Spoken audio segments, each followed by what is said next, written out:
What's going on, everybody? Thank you all for tuning in. Before you all do anything, please be sure to hit that like button, comment, subscribe, and share this video. And also be able to hit that notification bell, the little, I call it the Taco Bell button. So you can make sure that you don't miss a show at all. But thank you all for tuning in today. Got the family here. Poetic Kills and Classic Ruby. What Hey, it what's do, up? lady? What's up? What it do? Shout out to everybody out there in the chat room and all my mods, though. Thank y'all for tuning in, though. Much love, much love. So, the last day of beep, beep, beep, beep, beep, beep, beep, beep, beep, beep, beep, so-called Google Hangouts. And yes, there's going to be other ways to get around it. There's other applications and stuff that we're going to be able to use. But only for the ones who already know how to do it and that's already hit of the game. So I mean, yeah, that's what it is today, and we just gonna do a little bit of free talking and just enjoying ourselves, making the best of it out of it right now. So y'all think when this Google Hangout, when it so-called goes away, like the fucker is gonna end? No, of course not. In fact, if anything, I think it's going to get worse. I think it's going to get worse. You know why? Because now people are not going to live in the same kind of fear that they used to, that there's going to be a panel of 10 people to retaliate, or they're going to get called out to have to answer for themselves, because they're going to feel like, oh, well, now there's no Hangouts. Now there's no 10 people against one and whatever. So they're going to get even braver, I think. And it's going to be worse. I agree. I feel like that too. I feel like now, since they're taking Hangouts away from YouTube, they is going to get a little stupider. But I was hoping that this kind of like weed out the indesirables and they could just go find somewhere else to go. But we'll see about that. Yeah, gonna find out though. Gonna find out. You know what I mean? Cockroaches always survive. Okay, Yep. like let's be. They always find a way to thrive, right? Yeah. Through radiation and top, it doesn't matter what it is. They're gonna find a way. They're gonna find a way to have it looking like Hangouts never went anywhere. Because you know what? They always are the ones to thrive. That's all they're gonna do. They're gonna find some type of ways around it, to keep their garbage flowing and stuff, through the sewers and through the oceans and lakes and stuff like that. You know what I'm saying? They're gonna find a way to keep that up. But yeah, we're gonna wait and see, because I can't wait to see how it's really gonna be after this. I cannot wait. But I think it's gonna be, like I said, it's gonna be for the best, And then after this, y'all have to tell us about the watch hours and stuff too, for those that don't know about that and who wants to keep their channels. Yeah, I don't know about that actually either. I've been looking into, I know people have said that like smaller channels are going to suffer and they're going to disappear, but I missed that news. So I'm not sure exactly what's what with that. So I would love someone to tell me, because I'm hoping I get to keep my channel. I'm not really sure. Well, what it is since YouTube is turning into a paid platform, that's one of the reasons why they're taking away Hangouts. And, people got to use certain connections that might cost money. They are saying that we gotta at least have 1K subs, and because they want everybody to get monetized, so you got to hit 4,000 watch time hours. I don't know if it's I think it's probably by January 2020. I heard 10,000 watch hours, but that's not verified to be true, because I looked that up and YouTube is still saying 4K. They're not saying 10K. Because if they're saying 10K, that's really gonna take out all the small channels, because like that'd be a little bit hard. You know what I'm saying? But yeah, since it's turning into a paid platform, everybody got to be monetized at a certain point in time. So yeah, you do got to hit 4,000 watch hours, and you do got to hit 1,000 subs. And, I'm doing the best I can to meet the YouTube requirements, because like I said, I'm not here for the views and all that. I just like to go live just to chill with y'all, But I am Yeah. going to do what I can to meet the requirements so my channel stay around. Yeah, I hear that. I do love my channel stuff that I have it now. Like I do want it to grow. I do want to hit that 1K subs. The 4,000 so-called watch hours that they, got to have in order to keep your channel down. Because, like y'all said, when it happens on that day, a lot of channels are still gonna be going out. The channels, even like the ones that small that has like the great content, like they're gonna be going out. It's kind of like getting rid of the small little businesses and stuff like that. It's really good, and they're gonna tear it down. So all they're gonna So be up is just the big channels. So I guess my question would be then, I mean, if that's the case, and then that's what they're saying, so then they're saying that basically as of January there will be no new channels ever because like you wouldn't be able to start in February of next year in that case, because you would start with 000. So like is it that? Are they changing YouTube in the way that it's set up entirely? So that's it, no more new channels, no more new anything? I mean, I don't know. I'll have to look more into that. I hope not. You know what I'm saying? Because if it's going to drop a lot of small channels, if they don't meet the new requirements, then it wouldn't be fair. I don't know.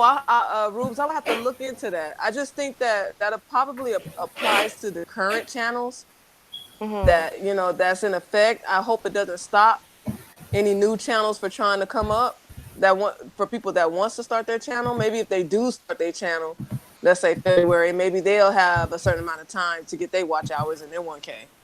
Because I'm like, I've been trying to find this. Like, I mean, I've heard whisper, like, people mention it, but, never go into detail. And I'm like, I've been trying to Google this. I've been trying to find this information somewhere to give me more information, right? Because I'm like, obviously, I got a channel. I don't want to lose my channel, and I can't find it. And I'm like, I don't know where it started. Is it like I'm not sure, is it like a fear thing? Or people saying this because, they fear that if you're not a YouTube partner and whatever that that's the next thing to go, or is this something that YouTube really really said they're going to do? That's a good question. I mean, It is. I Googled it myself, and it really didn't give me no direct answer, you know. Mm-hmm. So I was just I was kind of going by what people were saying, but I know that they're trying to turn YouTube into a paid platform. Mm-hmm. And I mean, they have, right? I mean, they have YouTube Red, which is the paid platform service basically. Like I pay for YouTube Red. I can't stand ads, and the way that they've been going on with the ads irritates me. So I pay for YouTube Red, and I watch their little TV shows that they got going on some of these channels. Some of them were good. So I think, and I could see them focusing more going in that direction. Um, but at the same time, unless they changed entirely and they wanted to become like, a network sort of or whatever, then they're kind of changing the whole concept of what they were saying, which is, hey, brand new people, you got something to say, show up, make a channel and speak your piece. Like that's what, their big draw is. So, I mean, I think it would be, if they try to do this and they did this thing where they said, hey, listen, if you can't hit monetization levels, well, that's it. We're pulling your channel and all of your content and whatever, and that's it. You don't exist anymore. Like, I think that would really screw them over in the end. I think they would lose a lot of It people, is. myself included. They'd lose my money monthly because the hell am I paying for? I think it's fucking Right. rude for them to do that. If you ask me, though, all the channels, it's gonna be gone and stuff because like now everybody's pressure, like, oh, I gotta get these particular amount of subs and particular amount of views and stuff. I want to keep my channel, you know, all those videos still, someone has for nothing, Yeah, that's true. because they don't fucking care. That's true. I would call it bullshit on that. Yeah, Bunch of the only thing I could do is say we'll see because, like I said, I've been trying to do some research, so I was actually pretty much going by what people say as well, but it wasn't no direct answer. I just wanted to say that people who be doing them silent lives, you're not getting your watch hours doing silent lives. You got to have some kind of activity. You got to talk or something. Because I see a Yep. lot of people doing silent lives. They'll turn their live on and go to sleep for 8 hours, thinking that they'll Right. get their watch hours. That's not gonna work. Because people got to watch it. Like, that's what it comes Yeah, down to. people Like, don't. They don't be having be one view and it be me. right? Yeah. I remember. Hey, You I know, it's just remember you by yourself. Yeah, I've I been remember looking one like, what channel. is this? I remember one channel is out there though. They do like reaction though. They call it the T channel, something like that. I don't know where the hell it was. They react to the What? video. They just hit the button. They watch the video and then they end it. They don't say nothing to their subscribers or anything. Just quiet. That's it. I'm like, I ain't gonna No, say you gotta have some kind of activity. That's why I said do multiple things with your channels, like mukbangs, reaction videos, and do react to the video. Don't just play the video and then shut it down. Right. nothing. Talk, uh, anything, blow some bubble gum, something. And YouTube, y'all gonna be a lower platform, you know, screwing y'all subscribers like that, screwing your people who come to your platform like that. Cause when something in the future come out bigger and better than that, that's where everybody's gonna be going though. We don't see it yet, but I know it's gonna come. Something's gonna be better than Facebook, something's gonna be better than YouTube, something's gonna be better than wherever other platform that's out there. So yeah, that's my thing. You know what though? And I mean, it's happened with other platforms, because you had, say, MySpace, Black Planet, Facebook came, and then Facebook dominated. But I think that's Yep. part of the thing we got to look at is, I mean, nothing's replaced Facebook. In the way of that. Once they found that magical formula, as long as they don't change that magical formula, sign on, create a free account, make a bunch of friends, share a bunch of stuff, blah blah blah. They're who's going to be able to take over that? Even with these people who they start new versions of Facebook and it's free speech only and blah blah blah. Those things aren't really picking up speed the way that they're hoping they will, because as much as you want to be able to say, hey, no, we should be able to do this freely and that freely. Remember that, these platforms, YouTube, Facebook, all these people are changing because they're trying not to go bankrupt. That's Right. right. They, Like, they got Google and stuff, man, but like they fucking bought up by Google and stuff. I'm like, damn, you know. Yeah, and Google is the one, YouTube is not the one that's taking away the Hangouts. Google is actually doing that. mm-hmm. Yeah, yeah, Google can get their shit together though, for real though. I think they're gonna lose a lot of people. Like honestly, if you ask me, in the near coming future. Well, and I think again though, we got to look at it. Sometimes we got to look at it as, they're a company, so they own a bunch of stuff. So it's just like when they shut down or whatever, stopped supporting Google Plus or whatever. Like, if this isn't making them money and it's not bringing in millions of views a day, so they're not going to get even money from ad sponsorships and whatever, then basically it's costing more money to maintain the servers for it and the space for it and whatever than it's making them. So as much as, it's going to piss off the maybe hundreds of thousands of people that actually do use it, they can't just sit there and, piss away money. And what I remember hearing back when they were doing the YouTube adpocalypse stuff and everyone was talking about that, is that YouTube lost money every year. Like, that's what YouTube does. Like, it doesn't even make money. It just loses money every year. It's just trying not to, like, go bankrupt every year. So what do? They have this concept. You come in, you make videos for free, blah, blah, blah. It got big, it got popular really fast. Now people are utilizing it for this, that, and the next thing. But everything costs money. And short of making everyone pay to use it, how do they make that money back? Oh, advertisers are running away. Okay, well, they're scared. Okay, well, we'll become more PC. That's going to piss off a bunch of people. They're going to stop making content. Okay, well, like, I think we got to remember that sometimes, these businesses they're in a catch-22 too. They don't really care. They just want to make money. They don't want to go bankrupt. They don't want to lose their little baby creation. Mm-hmm. YouTube has made a profit as far as back as 2014, maybe even further. Huh. Yeah, something though.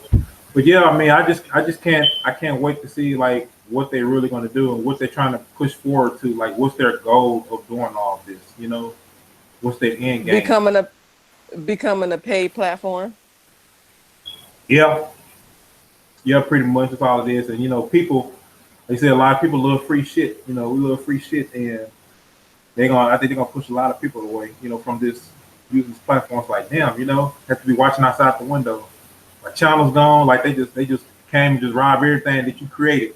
And people gotta get their videos on another particular platform so they won't be erased from the current one that they're using. You know what I think? I think that what they're going to do is, I do think eventually it's going to become a paid platform. And I'll explain why. It's going to become a paid platform when cable disappears, because it will, because no one watches cable anymore. Nope. So cable stations are going to stop trying to broadcast over cable. They're going to start switching their stuff all online, like everyone else. Um, Mm-hmm. and when that happens, at that point, I think YouTube will become paid. So it won't cost you money to make content maybe, but it'll cost you money to have the monthly service. This monthly service that you've got for YouTube Red, there's going to be a service for regular YouTube, and then there'll be the upgraded price for the YouTube Red kind of service. And I think it's going to be like that because in order for you to watch every damn thing, it's going to be a $5 service for CBC, a $10 service for Fox, whatever, and you're going to be paying for each one of these individual things Mm-hmm. monthly. And I think the world's just going to switch over to that. Yeah, so you think that all of them gonna have like the different service, different types of services, like one for the, of course, like the exclusive channels, like shows for YouTube, then the one for the cable and stuff, 1,000+ channels and stuff like that, so people can watch Yep. versus, paying Mm-hmm. what they paying now, like during like the regular home cable, which nobody watching Mm-hmm. no more, and satellite. Because a lot of this stuff, I think a lot of stuff gonna die out anyway. Because everybody, like I said, everybody's going to the internet. This is where we watch all our shows from the past, present, and the future. That Mm-hmm. is true because like there was a lot of shows that you were able to watch on YouTube. Now they charge you to watch it. Yeah, they Exactly. did. They Yep. did. And then on top of that, no, we have like, if y'all have like certain like other content creators that do make like homemade type of short film videos, whatever, like what they do is like, okay, they have people view it, and now what they did once they season the stuff is done, they create their own website and they bring those videos over to where like, hey, you got to pay for it if you want to watch this particular series or show that they created from their own channel. So now they own, website. So like what's it, Black and 60 TV, they have some good ass series on there. A lot of them now you gotta pay for it because they got their own website. I guess they just knowing where YouTube is going and how the monetizing and all this type of stuff, is going on. So they decided to have their own stuff together. But see, the problem is, and this is where whether people like it or not, they're gonna end up partnering. We'll say probably one of five big companies like Netflix or YouTube, and Uh making huh. sure that their stuff is accessible there. Because even personal websites are going out the window. Why? Because there's billions of personal websites. There's billions of .coms. So if you want your stuff to get the most visibility, the most accessibility, the most clicks, the most purchases, you're going to want it to be on Netflix. You're going to want it to be on YouTube where millions of eyes might pass across it every day versus on your website. Unless your website's getting millions of hits, we all know it's not, a day, then, where's the benefit, right? Like even I'll say, having my personal website versus having a YouTube channel. Yeah, the algorithm isn't working for me right now, but if I got regular posting and stuff like that, that algorithm, the amount of people are going to see my stuff versus the amount of people who are going to see it on my personal.com, there's no contest. It's you pay a premium for it, but you pay a premium because you're gonna make more money. It's like if anyone's Mm-hmm. watched that show, the dragons or the sharks or whatever, Dragon's Den or the Shark Tank or whatever. And what Uh did huh. they say? They say, yeah, you're going to give up more of your company than you wanted to. You're going to give up 30% of your company and you only want to give up 5. But just imagine how much more money you're going to make by partnering with me. And they're right. Every time, yeah, you gave up 30% of your company, but to make $10 billion next year instead of keeping all your company to make $1 million. It's a massive difference. Wouldn't you rather to have 60% or 70% of 10 billion versus 100% of 1 million? No Mm-hmm. contest. That's what people are going to start calculating. So YouTube is on the right track for them to make money. It's just, in the meantime, us content creators, we're going to be all in flux. As content creators and as YouTube users, we're in flux and we're kind of annoyed because you're changing our shit on us every 5 seconds and we don't like it. Mm-hmm. Yeah, Yeah, they every want to time have you control turn over around, the everything. rules change. Mm-hmm. Yeah, that's very true. Every time you get on YouTube, there's always something new, like what they decide they're gonna take down. Oh, this gonna happen like next month, or this gonna happen next year. Be prepared for this. And some of the things I think they try to do now, I mean, even though stuff we may talk about, like they kind of underhand and sneaking it under our noses and stuff. People, if it does happen, which I'm not saying it won't, people will come on there one day, try to log in and stuff like that, and like their account just been gone, been deleted. Like what the hell happened? Mm-hmm. Videos, all their content, just everything. You know what I'm saying? Like the rapture or something. Just everything just disappeared from the face of the earth. Mm-hmm. Oh, and well, see, and this is something though, I'll say a while ago, I used to feel really bad for people when that happened because you lost everything. My issue is y'all know what they're doing. You know what they're Mm-hmm. doing. And if you say stuff that is unpopular with the SJWs of the world, then hey, guess Yep. what? You take a risk every time. I know every time I upload a video, there's a good Mm-hmm. chance it's going to disappear. Well, I got two options. I could either put it up there have no backups, and then when it disappears, cry that I lost all of that, or I can always make sure I have all my stuff backed up, and I always do. Even my live streams that I want to keep, I have them saved on my hard drive somewhere. So that way, Mm-hmm. if my channel ever disappears, I can always put them on a new channel. I could put them on a web. I could put them somewhere. Make sure you get control of your content. Make sure as you are live streaming, because you think your live stream might get flagged down, make sure you're recording it to your laptop or wherever computer. You need to be That's a good smart. Protect idea. your stuff, It right? is. Protect your content. Come on. You're right about that.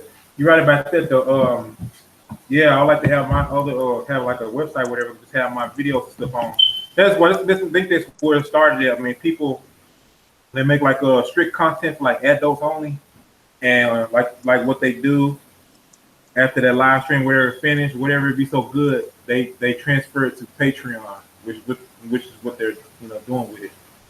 So y'all think it's gonna be similar to that now, maybe?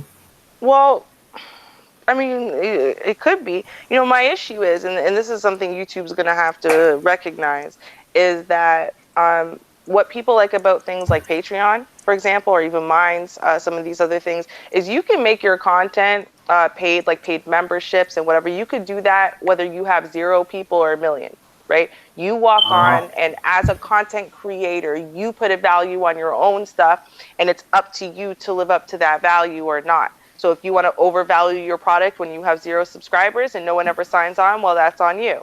But they give you that option. And I think what a lot of content creators especially don't like is YouTube is telling you what your value is based on some arbitrary standard that they put up. Because what if at the end of the day, fine, my stuff hasn't gone viral. Not every one of my videos gets 30,000 views like that one did. But that doesn't mean that I don't work goddamn hard as hell on my content. It doesn't mean that my content isn't very, very valuable. So how are you going to devalue my content when some person who took no effort at all, and maybe is just a clown every single video, and therefore it gets millions and millions and millions of views, what they're more valuable than, the hours of editing I put into my content? Like that, I think people don't like that. Because you're devaluing my content, even though honestly a lot more value and a lot more hard work was put into my content than to that idiot. Yeah, that's what's going to be sad too, as well. When they decide to do that and stick with it, like you want to be able to find like the smaller content creators, that's like under 1K or whatever. They have like dropping a lot of gems, Because I said before on some of my videos is that the smaller channels are like the best channels to me, ones to kind of make starting out and they still may kind of Mm-hmm. blow up like a little bit later. Like that's what I'm going to miss. I'm going to hate how YouTube or Google what they doing, what they want to change everything. I understand, it's got to be changed. I mean, yes, of course, but I mean, dang, at least when you let everybody keep their channel, I mean, shit. I mean, we ain't gonna know until like I said, this is hearsay. Mm-hmm. If Hmm. I can't find that information honestly anywhere on YouTube or Google. So all I Mm-hmm. know is that they're taking away Hangouts because when I did my first panel, they told me that it was disappearing on the 1st of August. That's how I knew that Google Hangouts was leaving for good. But Mm. as Yep. far as meeting requirements, having 4,000 views, watch time, and 1,000 subs, that's pretty much hearsay. I just know that you need 1,000 subs to go live from your phone. Yeah. Yeah, and you need the 4,000. You need 4,000 watch hours and 1,000 subs in 1 year in order for you to be monetized. So that's already a standard that they set for you to be monetized and to, get the AdSense money and all of that, and to be able to, do that subscribe, that monthly fee thing through YouTube and all of that. So yeah, there are some things that are already set up with the 4,000 watch hours and 1,000 subs. It's just the part where it's like, well, if you don't have that, you don't have a channel anymore. That's the part where I can't find that information. Right. And so I want to say this to Poet That Kills too. You were right about everything from the get go. Like even when I was trying to get ready to start my channel and stuff, when I first like watched your channel, your videos, one of your videos was like, post your link, so people can come over there and sub. Like you was spot on with that because you already see what was coming. Like you already know like what's about to go down, even though it haven't really happened yet, but they kind of throwing signs out, so like this is going to happen. Like you can see it, like they already got rid of. What's the last thing they got rid of? Google. What was it? Dang it. It was another part of Google they got rid of. It's like a page of. It's like something. I can't think of it. Shit. But y'all remember? I mean, I have to look it up. But yeah, they got rid of that. And it's coming. A lot of the stuff is coming though. So what's up, Brian? What's up, Cool Jim? What's up, ladies? Man, what it do? What it do? Nothing much. What's going on? So it's free for all. No specific topic. We're just describing about the watch hours and how many subs you gotta have in order to keep your channel up. The YouTube changing a lot of shit. Yeah. Good afternoon, Brian. Hey, how you doing? Not too bad. How you doing? Sorry, I didn't want to interrupt you. I just wanted to make sure I greeted you because I see you came on the panel. So. Okay, no problem. Please, as you were. Sorry? Oh, I just said please continue. I didn't mean to interrupt. Okay, no. Well, I didn't know YouTube was doing all that. Like I said, I'm a newcomer. I watched it a lot, but I'm a newcomer. I don't really follow the everything that goes on. But like Reg did the thing last night with the what's that? The StreamYards. It seems pretty cool. He had to use the free version. You can have 6 people on your panel. Mm-hmm. And I don't know how long, because he talked for about 58 minutes. So he usually don't have long hangouts anyway. Yeah. So, Yeah. I guess I don't know. I thought everybody'd be on today since it's the last day, getting it out and having a hangout party. It'll probably be later on. I definitely have a panel set up for later on. I think a lot of people, unfortunately, you have the last day of something in the middle of the week. Like people aren't going to take off work to celebrate the last day of Hangouts. But yeah, I think there's going to be a lot of streams tonight. Yeah. Some of them already started early too. Maybe a couple of days ago, they decided to do their little hangout. It's going to be the last day. Got like 24 hours left before they officially shut it down, and everybody got to start going using other applications if they want to start to do like the video chat. They're similar to Hangouts, keep people on their panels and stuff like that. So, yeah, some of them are already ahead of the game anyway. So, I mean, I am too. So I'm just making this the last one. Yeah. Not coming on later. Oh no, no, man. I mean, I'm just. There's gonna be some other shows like later on and stuff. So I mean, I want to maybe check it out. Everybody gonna have like some shows tonight. Yeah. Possibly later on. Yeah. Get it all out. Get all the fuckery out. I think it's still gonna I think it's still gonna go on. Work is still gonna go on. They're gonna carry it on to a different type of application. Yeah. I guess that StreamYards thing. Yeah. Or some people use Zoom where you can have 100 people on. That'll be crazy. Damn, 100 people? Yeah, on Zoom you can have up to 100 people. I Oh guess no, they went overboard with that. That's over 9,000 right there. I guess it Well, depends. why would you want that many people on? Yeah, I know, but right? You ain't Too gonna many. get the word in. I know, yeah, right? You can't say nothing though. You're gonna be sure. You might as well be in a damn club or something like that. exactly. That's Man, the you one. I think can't. that's the one that's 50. I think it's $54 a month. If you want that capability to have that many people on your panel. Oh shit. I mean, But hell no. I ain't gonna have that many people on my panel. Hell but see, no. it's good for channels that's already monetized because if they monetize, that'll probably pay off. Yeah, Yeah. But ain't no way. I can't imagine that though. Like there's gonna be some. That's they went through fuckery mode. Level entry 1 to level 9 on that. Everybody talking on the panel at once. Like man, I don't know how they gonna do that.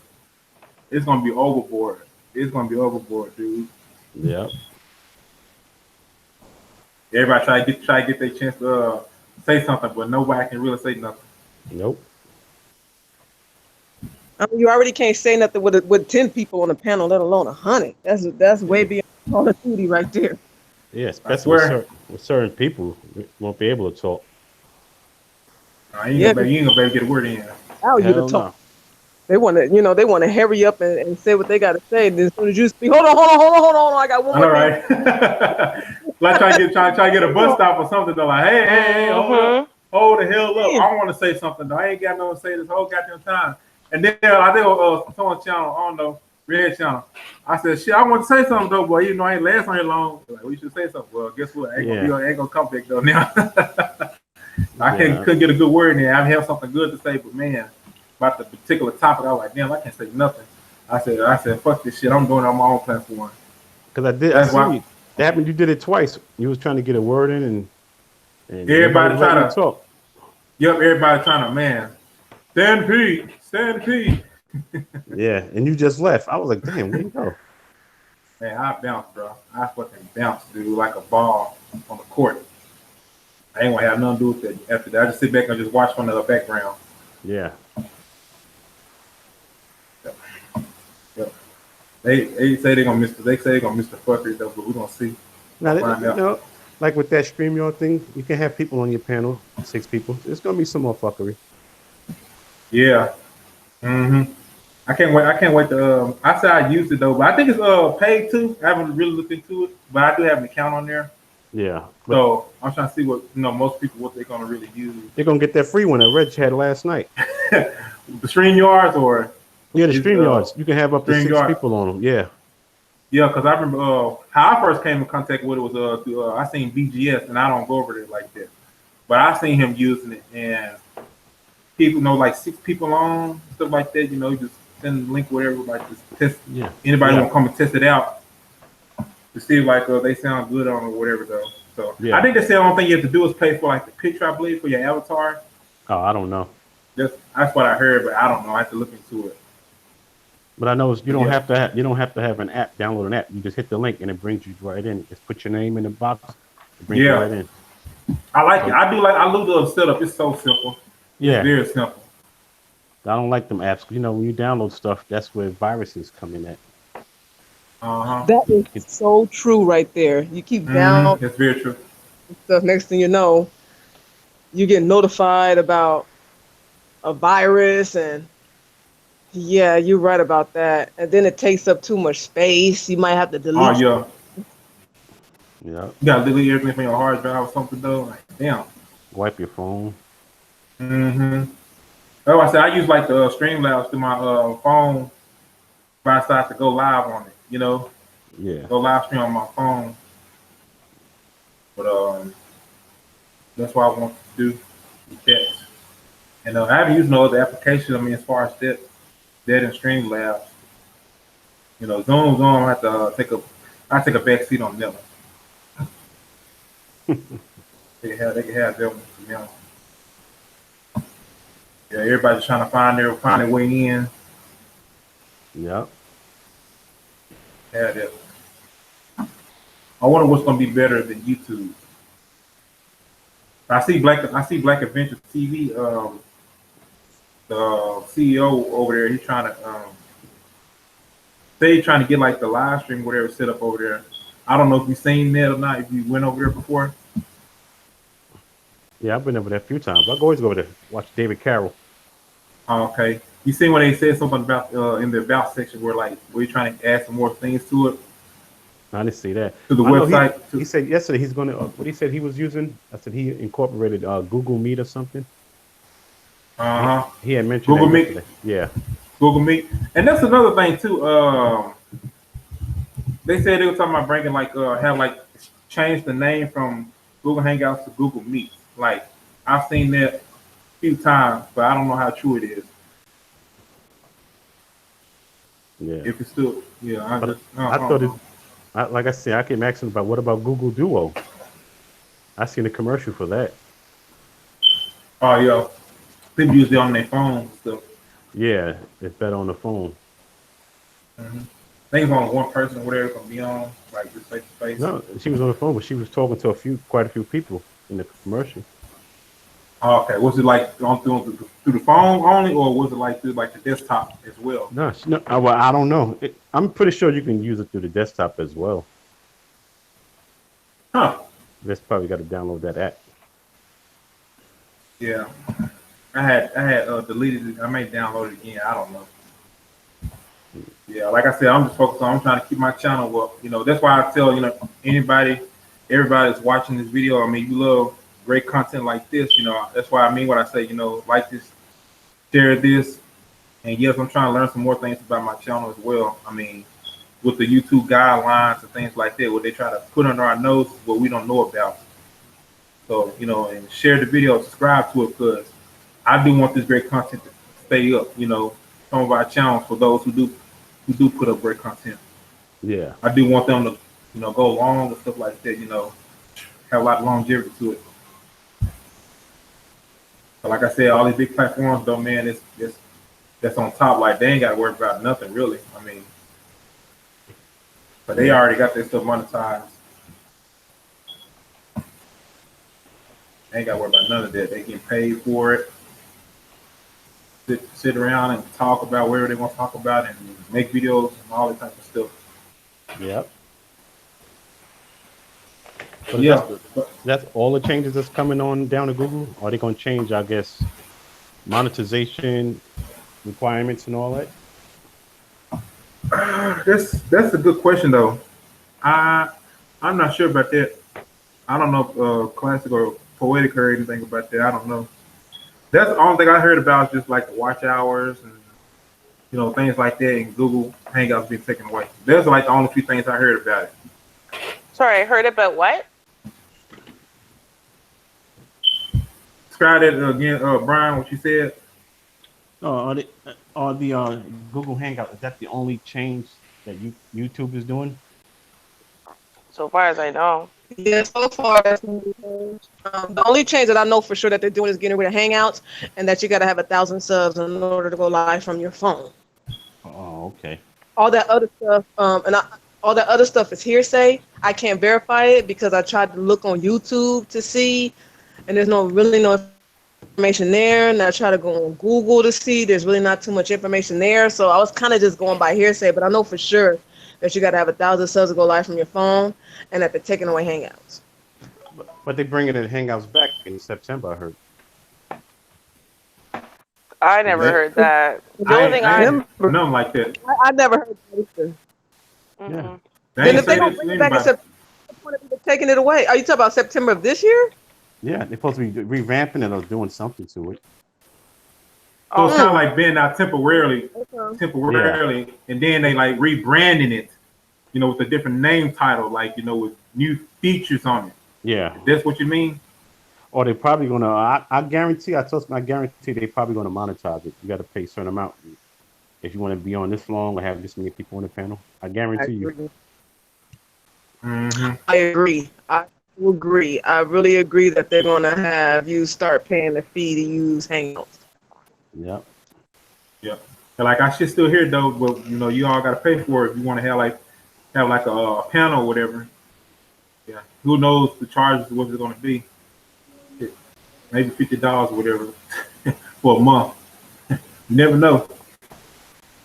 Ain't no telling. Well, what I'm seeing here is that Hangouts on Air is gone. Like it's not coming back. Hangouts on Air and Hangouts are they're two separate companies. So Hangouts on Air is the thing, I guess, that is integrating Google Hangouts into the live stream itself. And that's the thing that's disappearing. So that's why people like say RBR telling people like, hey, don't panic. You could still do a 10-person live stream. It's just not going to be incorporated into the Hangout the way it used to be. Now you're just you have it on your screen or whatever, and you basically cast your screen, and then it'll display a little differently, but you can still invite 10 people to the call. People's names will still pop up, and it'll still be there. It'll just be different. So maybe what's happening is Google Hangouts, which is a separate company, is doing something to try to make it better incorporated into YouTube or something, and maybe that's coming out in September. And I don't know, because I can't find that Google Hangouts on the Hangouts on Air is coming back, but maybe that's what they're doing. Oh yeah, Google, and that's another thing I heard too about it's still going to be there. That's not disappearing. Just doing it on air, like you said, Rubes, incorporating into YouTube for the panel that away. That's what I was telling people. Listen, you could probably still have your panel. You might have to go live from your laptop or your desktop or whatever. You grab your phone. Yeah. This is what I'm reading too. This is what I'm reading too. So our Google Hangouts going away, and it's in the States. Google Hangouts chat and video conferences app is going away this year, at least for some users. On Tuesday, Google announced that its Google Hangout service is shutting down for G Suite customers in October 2019. It will be replaced by Hangouts and Hangouts Meet, Hangout Chats and Hangouts Meet. So, yeah. Google Meet. Google Meet, Google Chat. Okay. I'm surprised they ain't had like an advertisement, whatever, for that on YouTube. Yeah. I mean, and that was the thing. It was always clear that Google likes to make money, right? So they're not going to sit there and something that's going to make them money. They're not going to just shut it down and be like, oh well, we don't want to make that money anymore when they're making the significant profit. So I think that it was always going to come down to they wanted to make money in a more efficient way. And a lot of times what people don't realize is some of these things, let's say Google Hangouts, is built on an older type of technology or whatever, and it would be more expensive for them to upgrade and then try to transfer all 2 billion accounts they have on there than it would be for them to just build a brand new one and get everyone to sign up for the new one. And that's probably more so what they were thinking. So right about that though. But yeah, I did hear something about the G Suites though. The G Suite. So it's more like the business side or whatever. Well, I'm just gonna wait to find out. I mean, when it does happen. Like I said, they just rearranging some stuff around, make it seem like everything is going away, So this is like a really big thing, like I said, the Hangouts. So and it does need to make money, That's one of the major things, It must got to have money, to circulate, bringing in the revenue. Oh yeah, see, they're sitting there and they're saying like this G Suite thing. Ultimately, they haven't been upgrading it. They haven't been upgrading Google Hangouts for a really long time in favor of other types of messaging services and apps and whatever that they have. So it's more about the fact that some people are just kind of stuck in their old ways. They know that people aren't going to want to, jump onto new things right away and whatever. So they are going to shut down the full Google Hangouts, actually, it looks like. So Hangouts on Air dies today. This is the last day. But actual Google Hangouts itself is going to be decommissioned this year altogether. But first, what they're trying to do is transfer everyone to, the new app that actually does this but better and has better features and services. That's what it looks like they're saying here. Very interesting. Very interesting. So yeah, I'm trying to find every little thing that I can look into.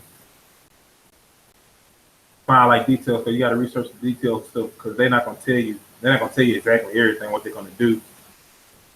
And that's all. That's all we pretty much know. So yeah, YouTube doing some. Google, they're trying to do some big things, change a lot of stuff around. Yep. Well, it looks like they did. And it actually looks like for the people who use Hangouts, but I think this is the thing that we have to remember is we're regular consumers. And, I guess Hangouts, because I had heard of Hangouts like years ago, and it was my husband's boss or whatever required everyone to have this service, and that's how they communicated with each other for work. And then they switched over to Slack. And I forgot that until I just read it in this article. So they own Slack. Slack is better. It had better features and services. So they built Slack and then try to transfer businesses over to Slack. So I think that's what it's coming down to. The power or the bulk of their business is business, and business has transferred already. How you pronounce it? Slack? Slack? Yeah, Slack, like SLACK. Like, okay. Give me some Slack or whatever. Okay. Yeah. Okay.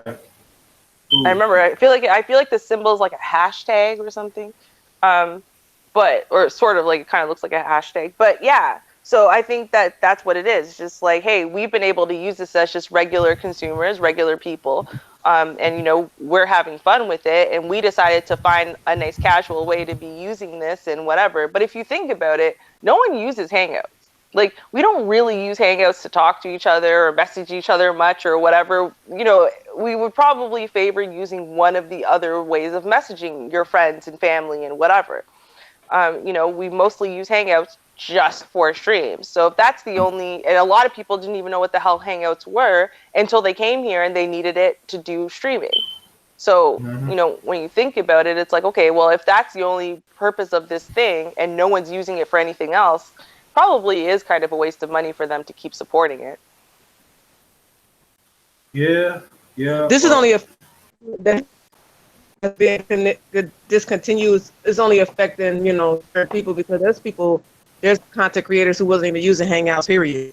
They were already doing call-in numbers or doing solo live. So this doesn't really affect too many people. Right. Only the people that need Hangouts to have a show.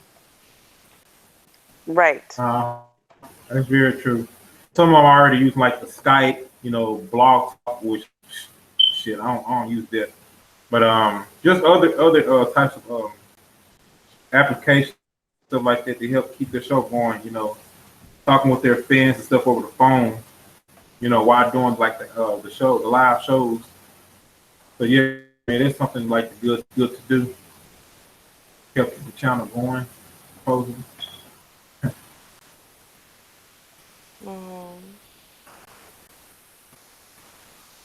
Yeah, but like I said, I'm glad some things have changed. Stuff. I mean, it makes a lot of us, want to step up and do something, better. Right. Do our live streams, bring out the creativity in us, but that's all they pretty much want.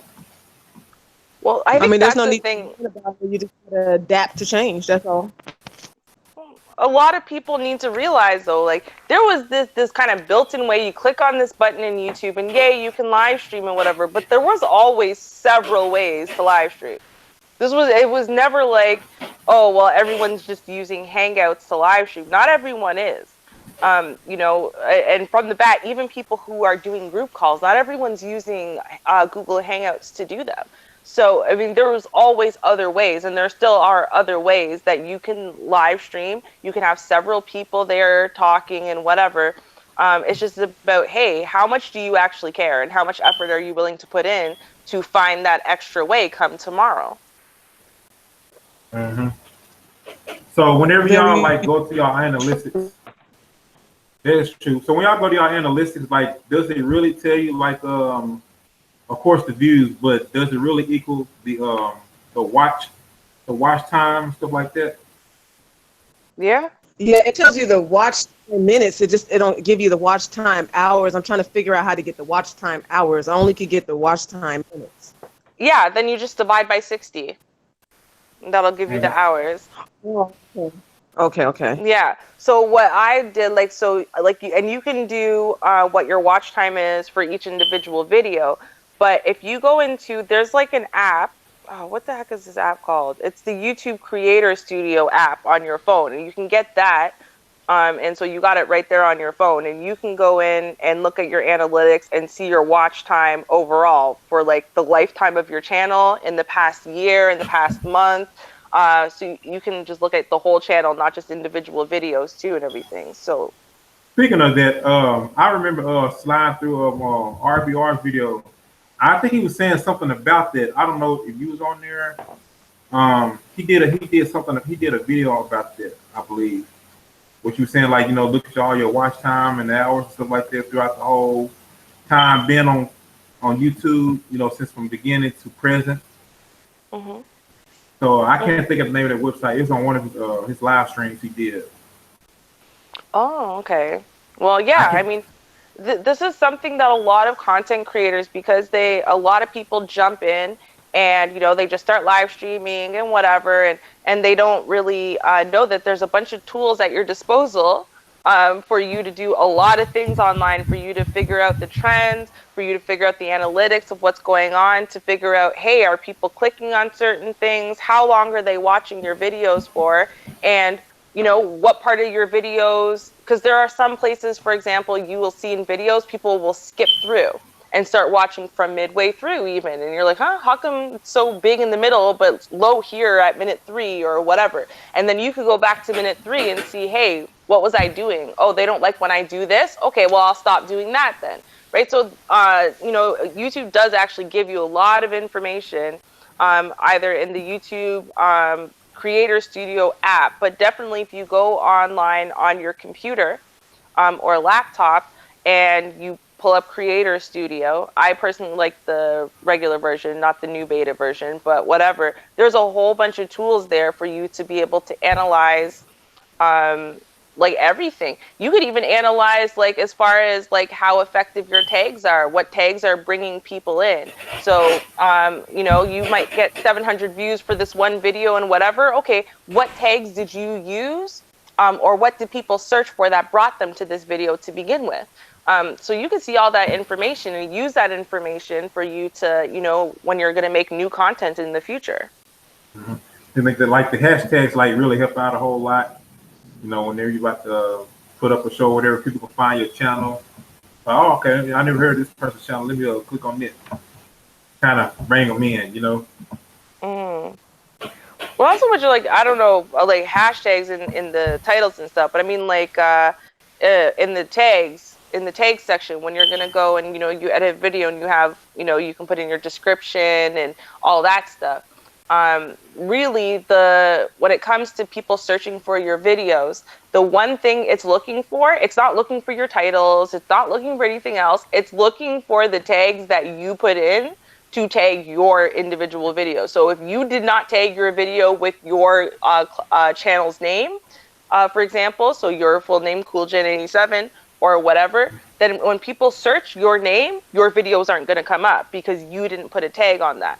Or if you don't put in, and you can put a lot of tags, right? I put black community, Mm-hmm. issues, problems, this, that, whatever. But a lot of people don't use these tools. And then they go, oh, the algorithm's against me. And because I'm a small content creator. But it's like, yo, are you tagging your videos? Because algorithm or not, if you don't tag your videos, nobody can find them.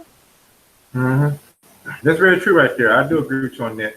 Yeah, the hashtags do help out a whole lot, just like on other social media platforms with Facebook and all this type of stuff. People can find your channel, whenever wherever you're doing that there, and so it'll bring a lot of audience in. Mm-hmm. Come to your channel, stuff like that. Like someone has subscribed to my channel today when I sent a little bit of China White, and I told her I was going live stuff. So someone came over and said, I'm gonna check you out. Subscribe to your channel and stuff. So people find ways to come across you. Mm-hmm. And I mean, the thing is too, there's channels online that are literally there, not these people who are kind of predatory, trying to just get you to subscribe to them and then tell you some bullshit. But real people, and they're actually, I think the channel's called YouTube Content Creator or something like that. But there's actually a channel, and what YouTube does is they get the best advice and the best channels that are giving the best advice and explaining things like the analytics, like the algorithms, like trying to tweak your stuff to appeal to the algorithms and stuff like that. And there's like basically a collection of those videos. It's a channel. So if you subscribe to that channel, you can go through all those videos. You know what I mean? Go learn something, because the thing is, they do put the information out there. It's up to us to utilize that information or not. If we're not going to choose to use the information, you know, then we're doomed to forever be disappointed and wondering why our stuff can't get picked up or blaming it on YouTube. But like, are you watching these videos? Are you watching all of the things that they have there to teach you in the creator studio? Because there's a whole bunch of different stuff to teach you a lot of this stuff. You know, if you don't get it, you don't understand how you can put in this and that and read the analytics properly, there are videos that really will teach you how to do that. And you can walk through with the video and be like, oh, okay, I get it now, right? Because that's what I did. I went and did this stuff. I spent months really, like, when in my free time, I would just watch these videos and just try to figure out, oh, okay, that makes sense. Oh, okay, I should do this. Oh, I wasn't doing that. You know what I mean? Right. It's like basically your own handbook, you know, that you're watching the videos, checking it out, you know, one's part of the analytics, one part of, you know, how to keep your audience, then the other part for et cetera, you know, just so you can stay ahead of the game, you know. And I think they posted on their own particular channel, well, of course, YouTube. Just go over there and just scope it out, you know, learn some new things and just apply it for your channel. So your channel can stay on top, you know, keep up with the trends from what they say. Exactly. Right. And that's the thing, too. That's what a lot of people, rather than doing that foolishness Gels was mentioning, where people are just doing 24, 48, 72-hour live streams and stuff like that in dead silence and somehow thinking that gets them anything. It doesn't do anything for you. Something you could do is go to the trending page. They actually tell you this in a couple of these videos. So you go to the trending page, right? You see what people are talking about. What's trending right now? What would be so hot right now if you just did a video on it, and go do that? You know, get a little clickbaity for a while. Get a bunch of people to come in and look at your stuff because everyone's talking about this. You know, it's a really easy thing for you to get views on because everyone's looking for it. Try maybe doing some trending topics. You know, try doing some stuff that just came out in the news today and whatever, and, you know, make sure you're tagging your videos. And another thing is, I remember, I can't remember who, I think it honestly was Angry Man who said it, but there's two different things that you can get. If you want to get new subscribers in, you know what I mean, and you're looking at that watch time thing and whatever, doing pre-recorded content is a good way to do that. It's a better way to do that, actually. You know what I mean? So you do gotta do some pre-recorded content. It would be better for you to take some of your time to do pre-recorded content rather than just live streaming dead silence or just music for 24 to 48 hours. Like, that's not going to get you anything except for a really long video that no one watched, which actually hurts your channel. Doesn't help your channel that you have a video that's taking up 24 hours of server space and 2 people watched it for 25 seconds in total. That's really bad average. That's hurting your channel average, not helping it. That's the truth, and that's what that be doing. Them signing lives, they'll cut their lives on, leave it running for 8 hours. They'll put it on mute and go to sleep, thinking that they're going to get their watch hours. You're not going to get it that way. Because no one's watching it. Like, watch hours is literally, the definition is how many human beings sat down and watched this show for how long? That's what it comes down to.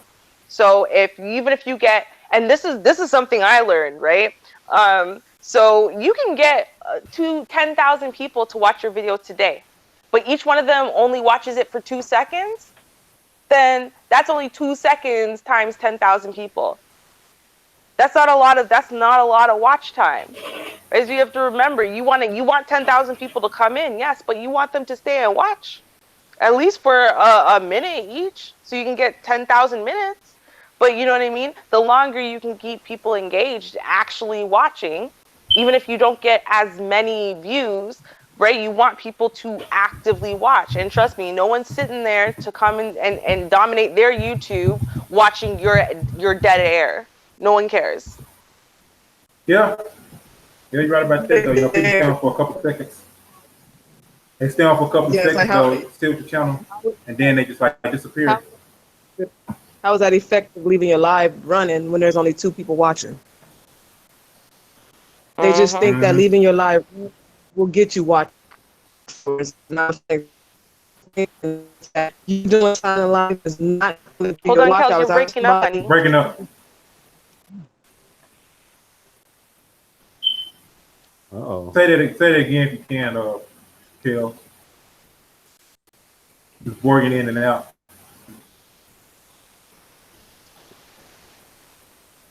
Yeah, I think she comes back. Yeah. Mm-hmm. That's that Georgia fiber, fiber optics. Yeah, come back down there. But yeah, I mean, I want to keep my channel, y'all. You know, I really like my content. You know, I ain't bragging, but you know, I mean, you gotta believe in yourself too. And you know, it's supportive y'all.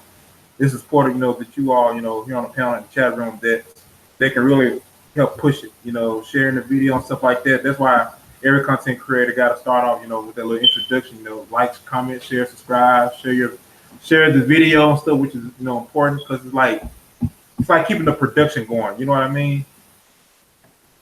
Of your work and stuff. Also, this was actually an interesting one, and that's why I love this creator studio thing. I'm gonna find the name of the actual channel and let y'all know before we leave. But so they said if you mention the more things you mention, people need to do or could do to follow you. So if you mention your Instagram, you're this, you're that, like, share, subscribe, click the bell, whatever, they're only gonna maybe do one, maybe. It's like you overwhelm them with options, they're the less likely to do anything. So you want to pick and choose what you say when. You don't want to mention all that stuff all at once. You want to kind of spread it out throughout the video. You know, Mm-hmm. you really like what I'm doing, you have something pop up. Like what I'm doing, subscribe here. Or, hey, you really want to see more of me? Here's my Instagram, right? Like you want to kind of don't overwhelm people with information all at once, because honestly, the more information you throw at them, the less likely they are to do any of it. Yeah, that's true enough. You know, bring people from over here from your other social media platforms. You know, hey, make a little video, or whatever. Come over here to my YouTube video channel and subscribe. You know, that helps out a whole lot too. That's what the social media platforms are good for.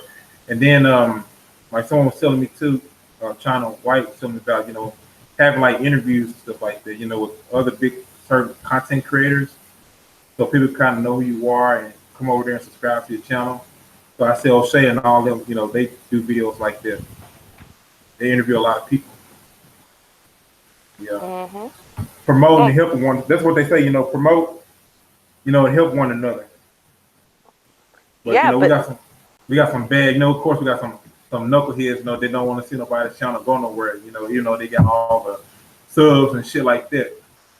But beyond that, a lot of people feel entitled to support when they're not about anything. Like, I'm sorry, but at the end of the day, what you're expecting, O'Shea, O'Shea has a massive following with a massive numbers of views. You know why? Because he provides entertainment or value, at least one or the other, right? So now, if you're not about something, your channel's not about something, you're not bringing something special to the table, and you are a small content creator, why is he going to take all of his channel and his subscribers and whatever and put you on? Why? What do you provide that someone else doesn't? Right? And so that's why it's important. You just sitting there on this never-ending quest for likes, subs, views, blah, blah, blah. But the point is what are you about? You don't even have to be a content creator for him to have you on the show. I know someone who was just on his show, and he said he got 21 subscribers. 21 subscribers. Why? Because what he brings to the show, he brought value. His actual life experience and his wisdom and knowledge and whatever, what he was able to bring to the table was valuable enough that someone who has that amount of followers and viewers daily said, yeah, you can bring something to my show that others can't come on.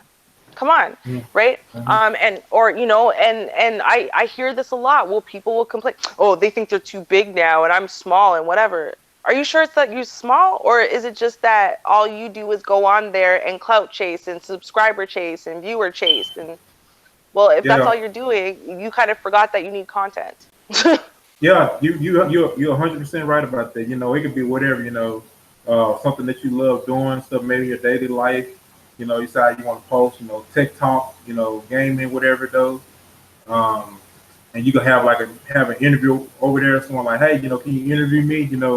This is what I could bring. This type of content I can bring to the table. If you give me a show over there on your channel, and I can have people come and subscribe to me because I have something valuable that someone may not know about out there. In his audience, it may be people who are gamers and stuff like that. Like, oh snap, what I'm saying? He doing gaming. He won this particular thing. Okay, we're gonna subscribe to this person right here. I'm gonna share this video. So it's stuff out there like that, but it can't get around. But like I said, we gotta be able to help each other out, help one another out. The ones who do want to grow. And but you know what though? What I see, and I'm sorry, because I really do. I do actually see that for the most part, the far larger majority of people who are bigger channels or bigger names or whatever are more than happy to help everyone out. Are more than happy to have people who might be smaller than them or whatever come onto their channels, or more than happy to come and give your channel some likes or views or shares or whatever. That's been in my experience. That's what I have seen personally. Now, there might be people who aren't like that. If they're really not like that, if they're not about growth and sharing, and they're just about clout chasing themselves, and they'll put down small. Stop supporting them. Stop giving them your views and clicks and likes. Why would you Yep. support a channel that doesn't give a shit about the community as a whole and doesn't give a shit about good messages and good people and supporting them? Come on. It's real talk. They love keeping that fucker going around. They love that fucker though. They can't live without it. That's why they keep the trends and stuff going though. The drama, of course. Was a really big thing. And the entertainment. That's what keeps everything kind of circulating. Keep everything going. Keep everybody to want to watch your videos, your content and stuff, especially who you bring on. So Right. that's what people are drawn to. Especially the black sector YouTube. So that's what a lot of us are drawn to. Mm-hmm. No, that's the manosphere. There's another sector I just stumbled upon. It was worse than the manosphere. They call it the Oh yeah. roast sector. I don't know. I think it's a bunch of girls and guys. Man, you talk about fuckery. Woo! The They call it roast the what sector. sector? They call it the red sector. It's called the roast sector. Oh. Man, I never heard of it. Man, them women are vicious over there, boy. The Woo. roast sector. I can imagine. Man, Yeah. I think he said Olivia came from over there. Olivia R, the crazy one. Man, dude, I just happened. It was one night, and sometimes you go to YouTube, it gives you who's live now. And the girl, she was like decent looking. I said, let me click on it, see what they're talking about. Man, I said, what the hell did I stumble upon? The manosphere ain't nothing on that, man. Them women, they go at each other so hard, all kinds of stuff. Damn. I told y'all, man, it's like other sectors out there on YouTube that we don't even know about. Brian, you just discovered a new one though, man. That's interesting. Yeah, and it's weird because they be all on at the same time, and they all got at least 500 viewers, 600 live viewers, 7, 8. And man, and they are crazy, man. What they talk about over there, like as far as just Each other like they do in the manosphere. okay, it's like more like just the females version of it. This messy and shit, just like Rottweiler stuff like that. Yeah, because like when I clicked on it, it was a girl. She was talking to another girl, and she was like, "Yeah, you all in my business. Why don't you tell about your STDs that you got from this guy?" And he was messing with man, and I was like, "Yo, what the? Wow. Yeah, Damn, wow. just like that. I mean, Damn, that's raggedy. Like that. They real raggedy. Sound like a bunch of trash over there. Something though. Damn. Yeah, they calling each other out. Oh, you got STDs. Tell them who you deal with this person last night. We're gonna expose yourself. Like, damn. Yeah. Damn, Said, that's terrible. Yo, she was like, yo, didn't you say you got herpes? I was like, yo. Wow. Why? It's wild Oh, over shit. there, man. Man, we think the manosphere is Yo, bad. No, Wow. man, no. that is crazy. Yeah, So we and never, they so we never seen none of them, right? Like no. as far as I come across on there too, they're just a whole sector by themselves over there. Yeah, Well, there's also Dang. ratchet YouTube. I mean, honestly, I mean, you might what they call the roast YouTube or sector or whatever that's what they call themselves. That might be what I've been calling the ratchet sector of YouTube. it might. Because there definitely is a ratchet ass sector of YouTube, and yeah, that sounds a lot like them. Um, and it's amazing because like they keep themselves very isolated. Like they don't really advertise. They don't come over here and be like, "Hey, come over to my channel" or blah blah blah. They don't do all that. They stay very isolated amongst themselves and they just come for each other. So Yeah, yeah. Worse than Damn. basketball wives, worse than all that. Oh, basketball wise. It's worse than that. It's Yo, worse than that. Hey, yo, I ain't gonna lie though, man. I don't mind kind of taking a peek though. Just taking a peek this one day. Taking a peek of this. I'll take a peek, but I ain't jumping in that. Yeah, hell no, I ain't jumping in. One name, I think her no. name is FYE Babe, Fi Babe, whatever she call herself. Okay. That's one. That's the one the girl was saying. You got herpes. You got this. I'm like, ooh, Damn. Just calling out all the BS, huh? yeah. I bet this a funny ass. I bet this a funny ass. But then at the same time, it's hurtful to watch. It's painful to watch. Yeah. Like they just going in on each other, stuff like that, though. Yeah, and I heard. and each Just of some them random shit, man. Yeah, when they on it, they all at the same time is going at each other on each channel, and they all be having like I said, 500 views at live viewers and all that. Dang. People like that. 500 views. Each of them a piece. Damn. Damn, that sounds like So people like I can't to think of see TV other show. people get roasted. Yeah, but they be talking about each other. Like you be on now, and like Ruby be on over there saying, yeah, Porter Kills ain't shit. And Kujin be on saying, yeah, Ruby and Porter Kills ain't shit. And this. And I be on saying, Kujin ain't shit. And we all got 500 live viewers at the same time. Yeah.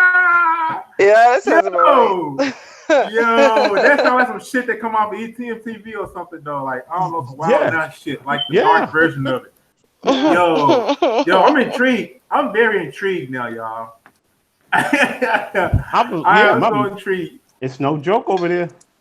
If you ever listen to Olivia on O'Shea's panel, the way she be going, it's like that. Man, I heard that name several times, but I never went over to the channel. I keep hearing it. No, because she's got a foul mouth. She was on O'Shea just going at Obsidian, so I bet that shit was funny as hell, though. Yeah, I bet it was funny as hell. Because Obsidian said he called her a psychopath, and she is. Damn. Yeah, he said you belong crazy, at Arkham. bro. Damn. That is something, though, man. I'm intrigued, though, man. And it's like they get views off each other just by roasting each other and calling each other like, "Oh, you got so and so and so." I bet they ain't put no type of it's just unfiltered, huh? No type of warning or anything. You gotta be 18 years older to come over here on this channel. Like no restriction, age restriction. Yep. Damn. I don't know how the fuck they come together like this. Yeah. I'm just like, what the hell? I'm going because they mentioned other people's names over there, and they on going out. I'm like, yo, what is going on here? Did they say anything? People in the chat room, whatever, though, you type or something like that? Yeah, they it's all out and open there. They don't care. Damn, I'm gonna miss everybody. I'm gonna miss everybody. They do not care. Yo, that is insane, dude. That is insane. And Red the one told you about it, though. How the hell he get a hold of it? No, I mentioned it to him, and he said, "Oh yeah, that's the roast sector." He said, "Yeah, they go hard over there." So I guess he watches it sometimes. Damn, Red be laughing, giving himself a good beer. Yeah, because he's the one that told me Olivia R was from over there. Damn. And I can see, wow, with that foul mouth she got. So she's kind of like part of, I guess you could say, in a way, but It's more like a hidden secret. Ain't nothing hidden over there. They let it all out. Man, number like just like a whole bunch of ladies. It's just like back and forth at it. Yeah, yep. Yeah, I thought I seen fucker over here though, man. I'm about to test the porn. Not to ain't- come on there and say shit with them, but just high from the bushes, just like, No. Like, well, it's time for me to go already though. You ain't Turn here. around and walk away. That's it. Yep. Let's go over. You'll see. That is crazy though. That is crazy, man. I'm gonna have to check that out. You want some fuckery? Well, they might go all out tonight. This is the last night for Hangout because they be on their Hangouts just going all out on each other. All right, you got to send me send me the email to that though, dude. Like the link.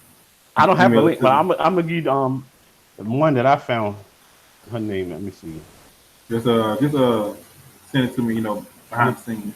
Oh, okay. No, I just put it in the chat. You can see it. Oh, okay. Damn.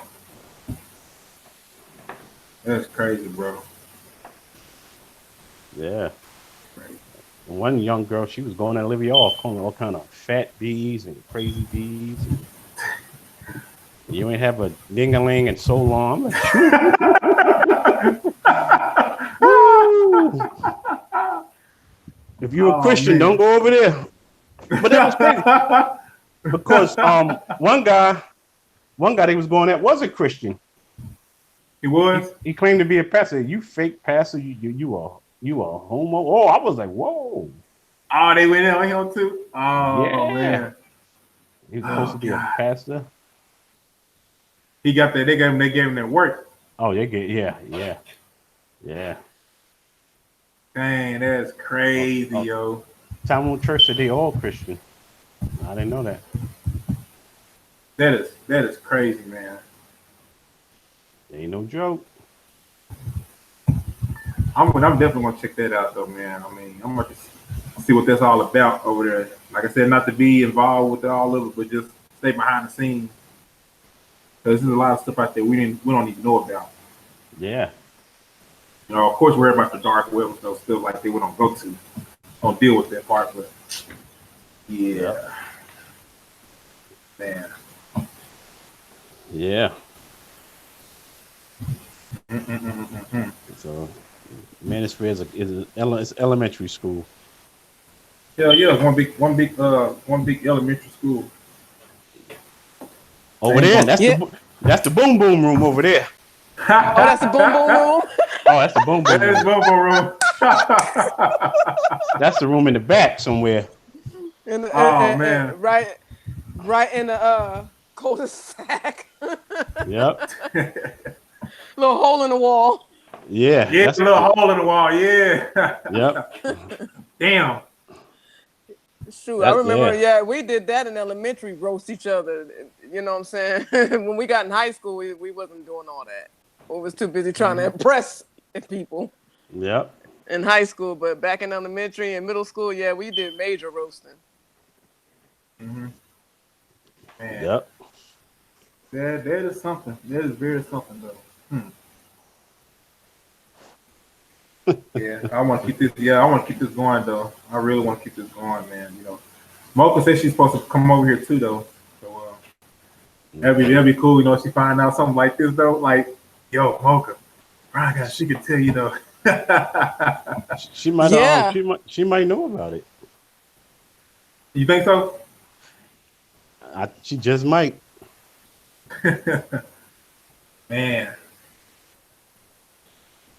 Man, I thought the stuff that I seen though, but it's like probably a whole nother level. What you describing? Yep. That's gonna be something. Mm-hmm. Yeah, it's weird because I found out that who was it? Edward Anderson and Angry Men met up to fight, but nobody threw a punch. Yeah. I didn't know who it was. Hey, Brian, they had didn't they have a show? No, he had a show. Someone was bringing that up. Who's that brought it up? because somebody, and I was like, I thought it was somebody else. I didn't know it was Angry Man. I know I that ever was brought it up. Man, that shit was so funny, dude. Hold on, Man, when was this? this was like last year, wasn't it, Kujin, or a year before, something like that? Okay, well somewhere around that then, time. no, then they never met up. What happened was, But they stay because in I'm the like, same area. no, but I know, because okay, I'll tell you. If it was, if it was something very recent, then okay, maybe I missed it. But if you're talking about what happened like a year or two ago, basically, one time I remember Angry Man was telling the story. He saw Edward Anderson in a movie theater, Yeah. and Yeah, like, that's what. and Yeah, yeah, and Edgar Wright tried to say like, yo, what's up? Like, like not like in a beef way, just like, yo, what's up? And like he was like trying to pretend like, yo, I don't see you, I'm not gonna talk to you, whatever, like that, right? and nigga, And Angry Man was like, yo, what the hell's your problem? Like, this is weird. So he called him out like on the stream. As soon as he came on the stream, he was like, yo, I saw this dude. He's trying to pretend like he didn't see me. Um, and then the actual fight part was like a verbal thing. They were talking, and it was like, you'll come see me. This is where I live. This is where, whatever. You want to sit there and speak big now over the phone. When you saw me when we were at the movie theater, now you were like scared to so much as acknowledge my presence just to be like, what's up to me. But when it's like, okay, now when it's verbally and whatever, and we're in a back chat and a call, now you want to sit there, act big and brave and whatever, like, all right, come see me. Here's my address. I'll be waiting for you, blah, blah, blah. Kind of thing. It was like one of those types of things, which of course that nothing came of it. So it's like, the story is real, but it's not like 100% the way people just told it. Because I'm like, but I remember that it was funny as shit. If you were there at the time while it was all happening, it was very funny, Oh, very okay. very funny. I still remember deeply. It was like, I bet it was. I bet it was funny. because it's Man, ridiculous. Like, okay, and it's an issue I have in general, right? If you're gonna talk big, be willing to stand behind your words.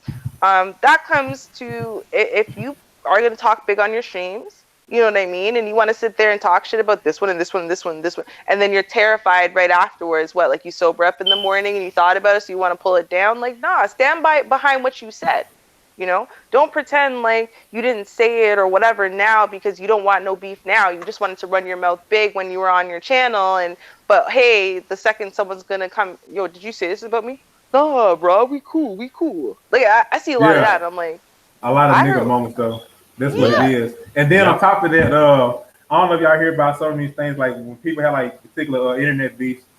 Uh, they try to like get a fund together, like, hey, we're gonna have like a boxing match or whatever. Though, I got something against this person like this, and then they That's never funny. really do it. They never Yeah. do it.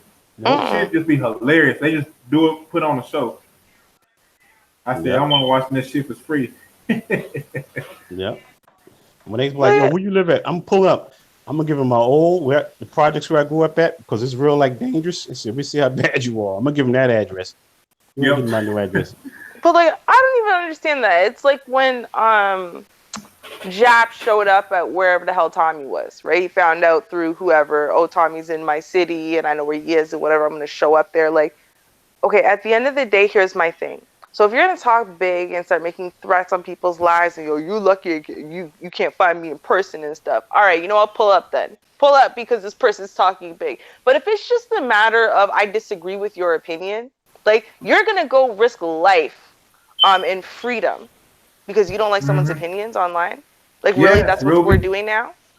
Yes, you're right about that. Over stupid, silly stuff Yeah. like that. Over super stupid, silly stuff like that. And half of them got families and stuff. I mean, like you really gonna go meet another person in a whole nother city all because they disagree with your opinion or you disagree with their opinion and now y'all want to take it out on each other, stuff like that.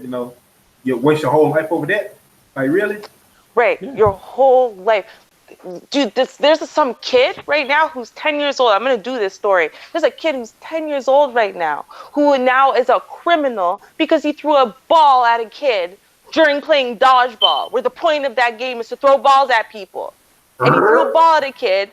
I swear to God, hit the kid in the face. It injured the kid. Now one of our 10-year-old boys is a criminal. So that's how quickly they want to criminalize your ass, especially if you're a black man. Oh And you're yeah. going to go and sit there and risk life or limb knowing there's a good chance they want to lock you up for nothing. Over what? Over some words on the internet? Honestly, that's what we're doing. Yeah, a lot of these guys are sensitive. Really, real sensitive. You just disagree and they ready to fight you and kill you. Like, come That is on. crazy. Yeah. Should I pull that up? Should I share it? I think I'm gonna share it. Mhm. That is crazy. Let's see. Dude, I couldn't believe it when this came across my desk. I was like, see, that's how much they want us to act the way that we act online. That's how much they want to show that you know what, we have no emotional self-control, that we're impulsive, that we're aggressive, that we're violent, that we're angry. They want us to do this. You know why? Because it justifies doing this to our 10-year-old boys. You know why? Because, yeah, they're basically monsters anyway. Remember, they were monsters at 14. You charge them as an adult. Then they were monsters at 12. Now, apparently, the monsters at 10. Soon, our 6-year-olds, we're going to be scared to let our 6-year-olds go to school because, God forbid, they push another kid. That's it. Into jail they go. What city was it in? You know what? I will have to pull it up. Give me a sec. Because it's methodical. You know why? Because they're going to try to... They do that to keep you from going to like major schools when you get out of Here it goes. high school, like colleges. Mm-hmm. In Michigan. It's in Michigan. Wow. See? A liberal, one of them liberals. See, the liberals. I hope his family sue the hell out that school district and the police. That is crazy. I hope they sue the living hell out of them. Can you imagine sending your 10-year-old to school? That's what I'm saying.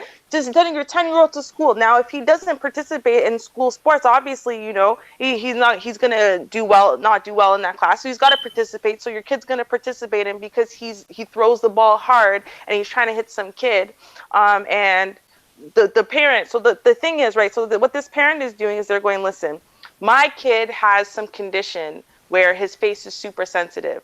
Okay, then why the hell did anyone put him inside of a sport inside of school where a ball could be thrown at him? That's just stupid. Bingo. Right? So that's not the little black child's fault. That is your fault. That's the gym teacher's fault. That's the little boy's fault for not speaking up. He shouldn't have been in something where he could have injured his face. But now that being said, he's there. And so now this kid is going, okay, well, my objective in life is to hit you. Even if he got mad. He was mad, so he decided he wanted to whip the ball at you and whatever. That's a criminal charge now from a 10-year-old? And then everybody was involved in the sport, though. The other kids were involved in the sport, but they have to pick the black kid out. Right. You know what I'm saying? Oh, you hit this person with the ball, though, and you're black. So we're gonna make this your problem. Like, oh my goodness, man! I'm like, these people get so fucking stupid now. Actually, no, they basically already said it. They said that this kid has been hit in the face numerous times. And so now they're just tired of it, quote unquote. Well, hey, listen, again, if your kid has a condition where he shouldn't be hit in the face because if he does, it damages him very badly, then he shouldn't be involved in things that could hit him in the face. The end. If it happened the first time and the second time and the third time while they're all playing games, and guess what? It's your fault for putting him in the fourth time. Like, these are children we're talking about. He didn't not follow the rules. He didn't say, you know what, I'm mad at your son, so while we're playing dodgeball, I'm gonna go pick up a bat and start slamming him in the face. He threw a ball at him. Even it really badly injured him because your kid has a condition, not because he did something wrong or whatever. Mm-hmm. That is some crazy shit right there. Like, that is some crazy stuff. That's them liberal cities, man. Democratic cities. You think they are friends, they not. And that's methodical because their kids are failing now. They turn it into drugs. And with this new scandal come out with the cheating, and it's coming out that a lot of these people are not too smart. Mm-hmm. Now they gotta go to get into college on their merits. So that's gonna hinder him from going to like Harvard, Yale. And I said, well, he was a truant in school, or not a truant, but he was bad in school, did something crazy, something like that. All that's they try to find every little thing though, like the criminalize, you know what I'm saying? The people of our own, man. Any little thing right there Oh shit, you dropped a piece of paper on the ground. Oh, you breathe too much air in this room right here. Yep. That's how fucking terrible, stupid, people got in this country. That's Stupid. them liberals. Look, most of those Democrats are the biggest investors in private prisons, so they got to do that shit. Uh huh. It's crazy. Yeah. People make you sick out here. Just stupid shit. Yep. Hmm. I can't stand people like that. Me Like I neither. said, like there's been things in the past, people you may have some similar stories like this. I don't know, someone with a water gun or something like that, and the kid had to go to jail with it because they thought it was a real gun, something like that. Stories like that. So yeah, you gotta watch these dumbass folks. Homeschooling. Uh huh. It's becoming more popular. That's all it is. Yeah, and everything online is gonna be the future. Public schools gonna be. I don't want to say it's kind of be everything in the past, but it can be.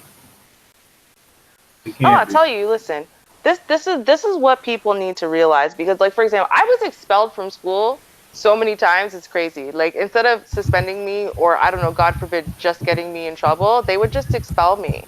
I got expelled from school so many times for things that were not expulsion worthy.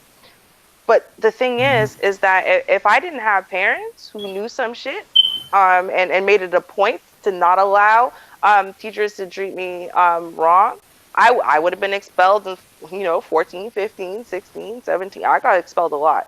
Um, but what happened is my parents would go to the school board. They would talk to the principal. The principal said no. They'd be like, all right, cool. See you in a few days. And they would go to the school board. They get a meeting with the school board and they'd fight the case. This is not expulsion word. My kid didn't hurt anyone. My kid didn't this. My kid didn't that. How is this an expulsion? This is bullshit. And I'd be back in school.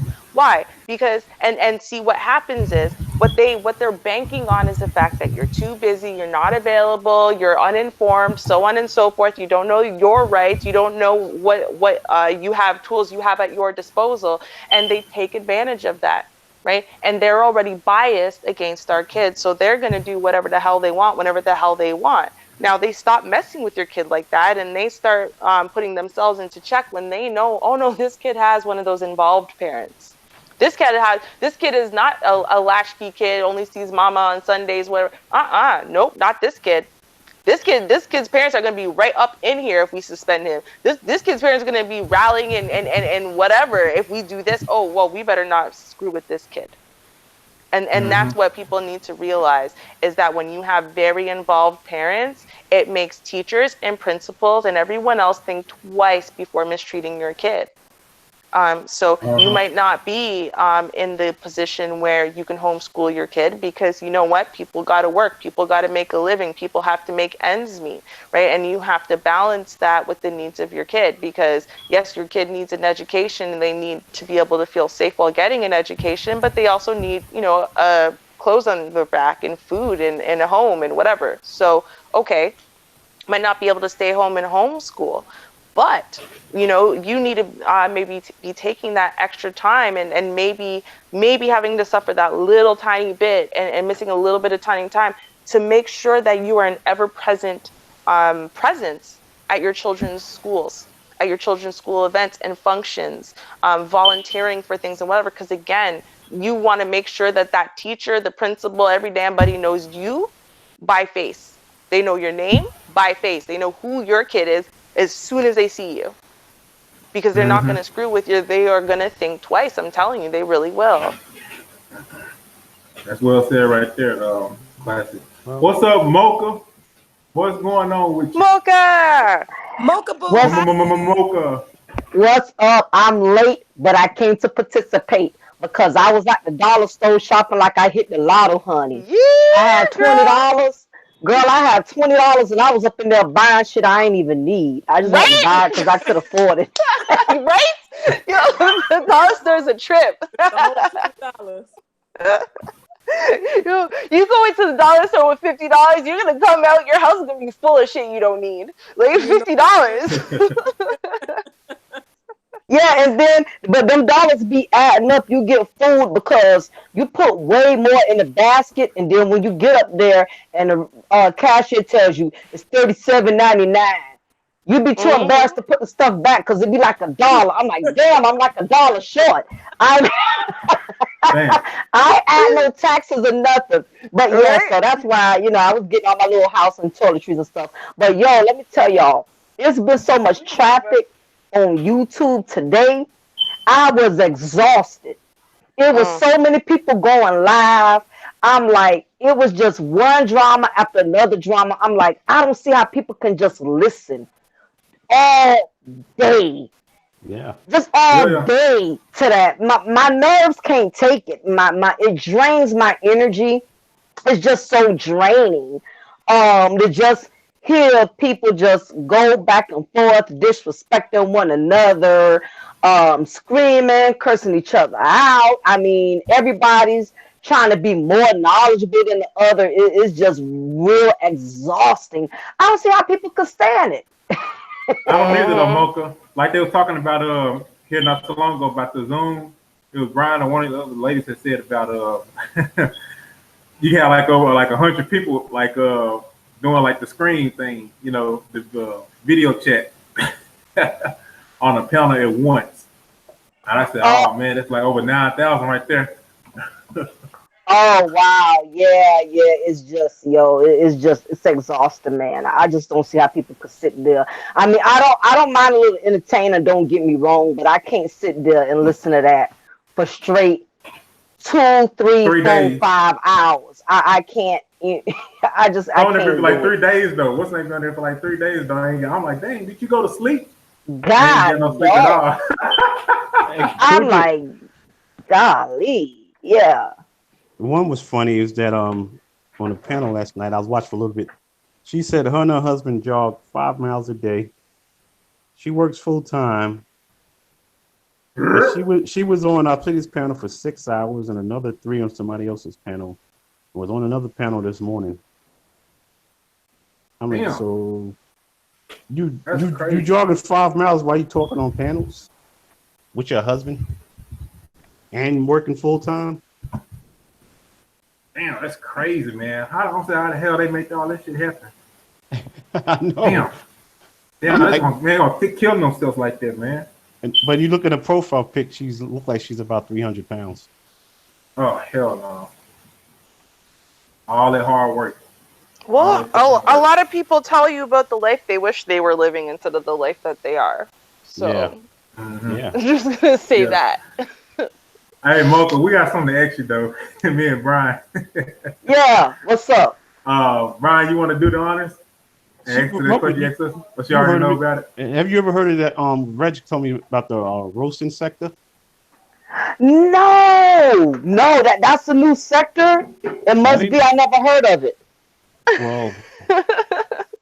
When you talk about fuckery and what's going on in Manosphere, that's like that's put it. Let me see. How can I put it? That's like elementary Catholic school.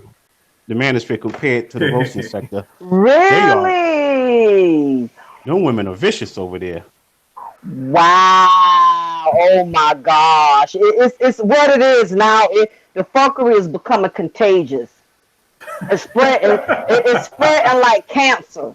It's spreading like cancer. And what it is now, everybody's trying to out fuckery everybody else. You know what I mean? Because what it is, everybody sees the attention, the gratitude of attention that the people who are promoting fuckery is getting, and what it is, everybody wants to be in on it, But I got to hand it to some of these sisters.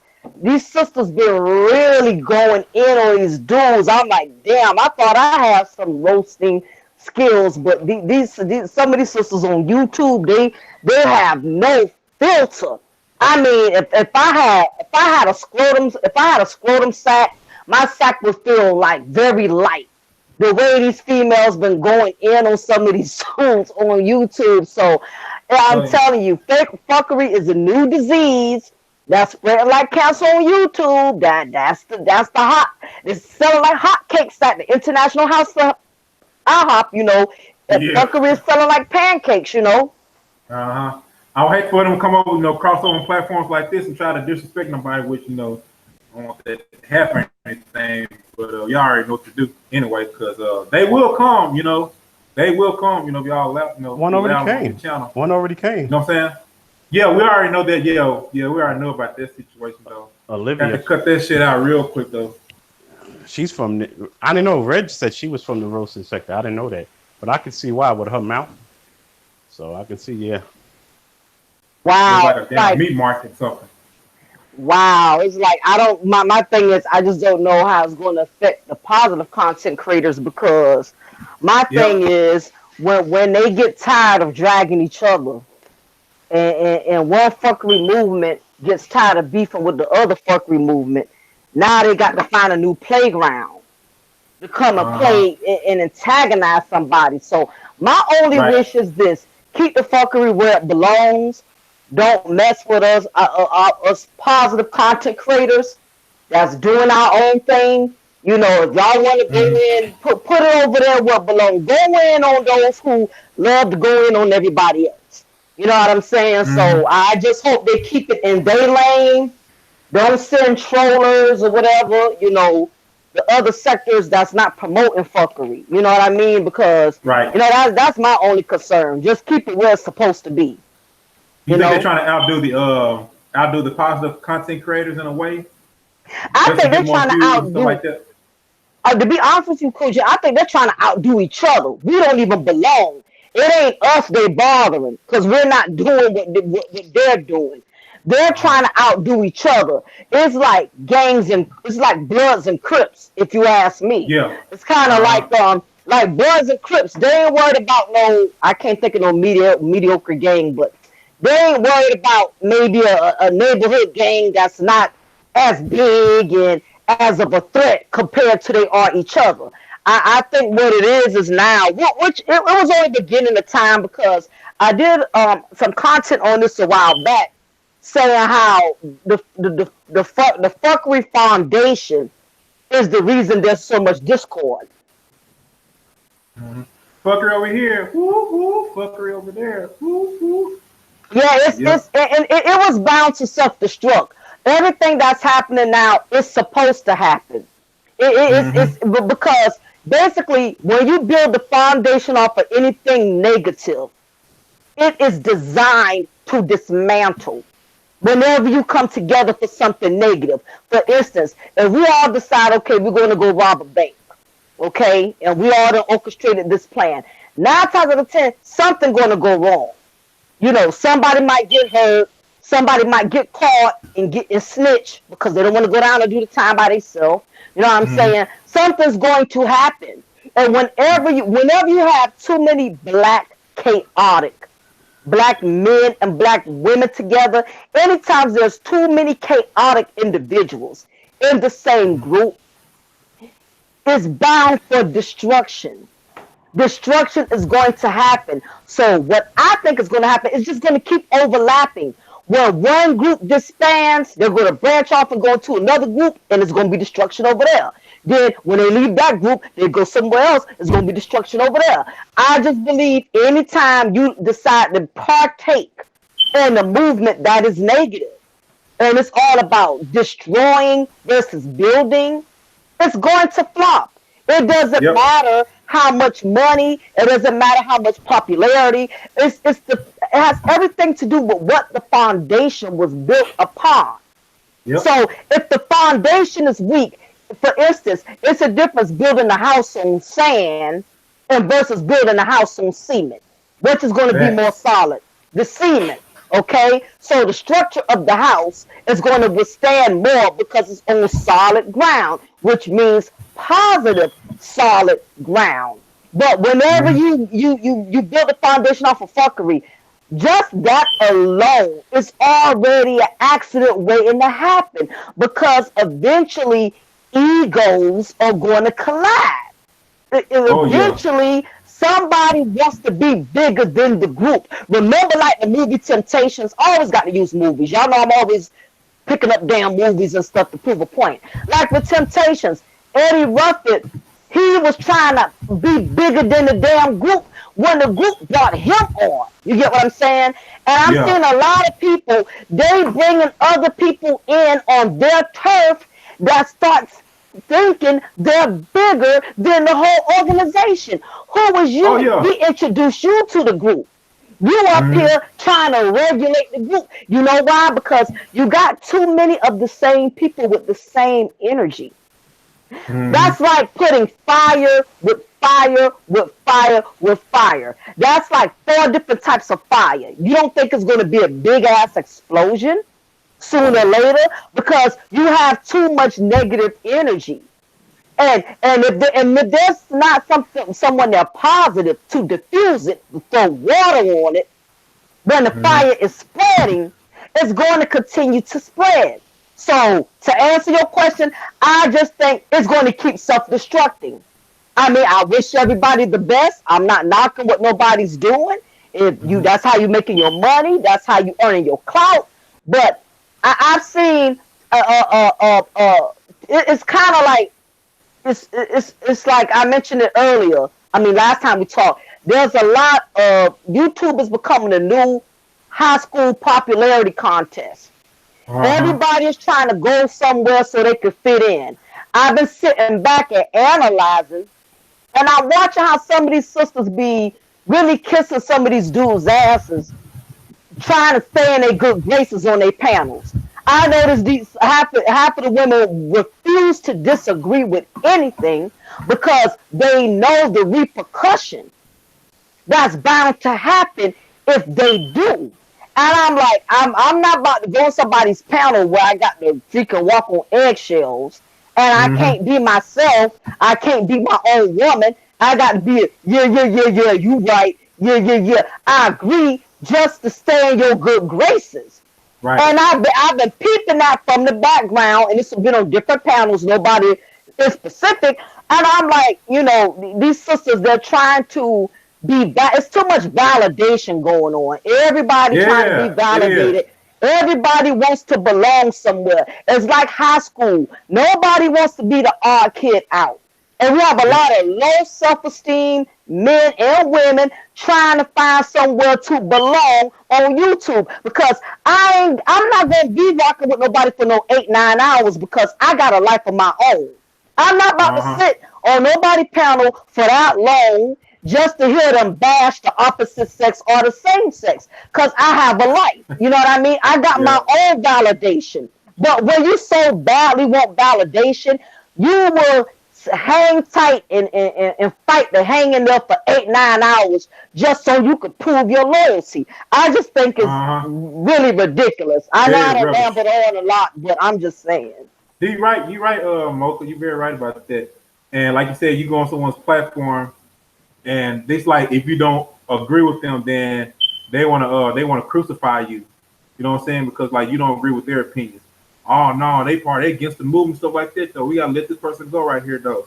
You know what I'm saying? But everybody's supposed to be opinionated in some type of way. Agree to disagree. You ain't gotta like the opinion what I say, but I mean I'm gonna put it out Mm-hmm. there because I have a different result than you do.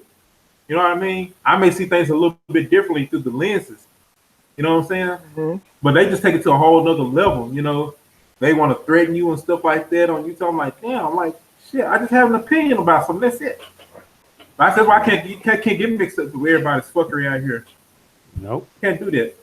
It's the ego thing that Yeah. kills me too sometimes. Uh huh. Because you go Ego to things. Yeah, a lot of it's big egos, man. I'm Jesus like, Christ, man. yeah, like you say what's up to OSHA, he blocks you. Yeah, that's stupid though, man. Yeah, That's very stupid though, man. you lose a potential supporters being a jerk like that.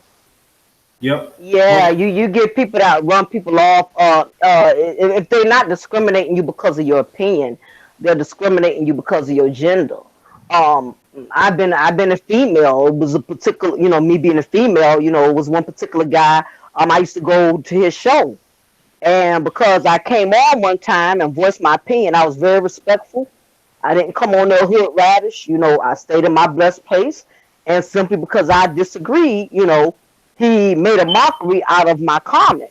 When really I was one of the few women that really, respected the majority of his content. And Mm-hmm. that's the problem with a lot of these content creators. They treat their subscribers Yep. like children, like garbage. Uh-huh. And they wonder why. And again, they don't feel like they're losing anything, because if you got like 500 subscribers and you losing two, you figure it's no big deal. But guess what? That could have been two more. It could have been 502. You know what I'm saying? Versus Right. 498. So my thing is, everybody counts, because so is more so quantity is more important than quality. I mean quality is more important than quantity. You can have 800-900 subscribers and half of them not even donating, half Nope. of them not even really supporting you. They just come into your channel just to listen to the drama and they leave. But out of the two that you pissed off, those are probably the main ones who would have brought your book, who would Mm-hmm. have actually sent super chat, who actually put other people on your channel and say, hey, I want you to come over here and check this guy out. He has good content. I'm telling you, it's always the subscribers they overlook that will walk for them the hardest. And that's why I don't treat my subscribers all kind of way, because it'd be just that one that I mistreat that could have possibly and potentially been my ride or die. You know what I'm Right. saying? Your So foundation. yeah, exactly. But see, it takes knowledge to be able to look beyond what's in front of you. And the problem is, as the subscribers get bigger, the ego becomes as Mm-hmm. big as the subscriber base or whatever. And we forget, because you're looking at the numbers. But this is the other dangerous part, and I'm gonna leave it at this so somebody else can speak. The bigger the subscribers, the bigger the bullseye on your back, because your enemies increase Mm-hmm. just like your subscribers. So that's why it's very important. Even if you got 2, 3 rock solid subscribers, you don't treat your Yep. subscribers like garbage, because they're the ones that's really know what's going on. They're the ones that email you and be like, look, this is what's going on, just telling you blah blah blah. I had 1 or 2 rock solid subscribers that came to me and forewarned me and told me about certain people, and sure enough, because these subscribers, they have way more room. They float from channel to channel. So they know what's going on. When you're a content creator, you're too busy doing content. You're not really keeping up with too much or whatever. But that's what's going on. They're too busy looking at the numbers. And when you look at the numbers, you become complacent. And you're not realizing, yeah, you got big numbers, but guess what? Your enemies are getting Mm-hmm. as big as your subscribers. You Yep. may have 500 subscribers, but you may have 600 undisclosed enemies that you know nothing about. You know what I mean? So Oh yeah. it's to say new levels, new devils. Uh-huh. The bigger you get, the more the devil's rises. You know what I'm saying? Come in there and try to destroy your channel. Kill, build, destroy. Kill and destroy. That's what they all about. Yep. Yep. And we don't, yeah, I'm just, yeah, I mean, that's why it's so important to us, like I said, to rock with your day ones and the ones who support you that want to see you elevate. It's so important. Like anybody out there that got like their own content, I mean, it's so important to, rock with your day ones. They had your back because when you get to the top, you want them to be up there with you as well because they the ones who are gonna help your foundation as well. Believe it or not, I mean, I do believe that. And You know you can't just treat them any kind of way you want to. Go ahead, Ruben.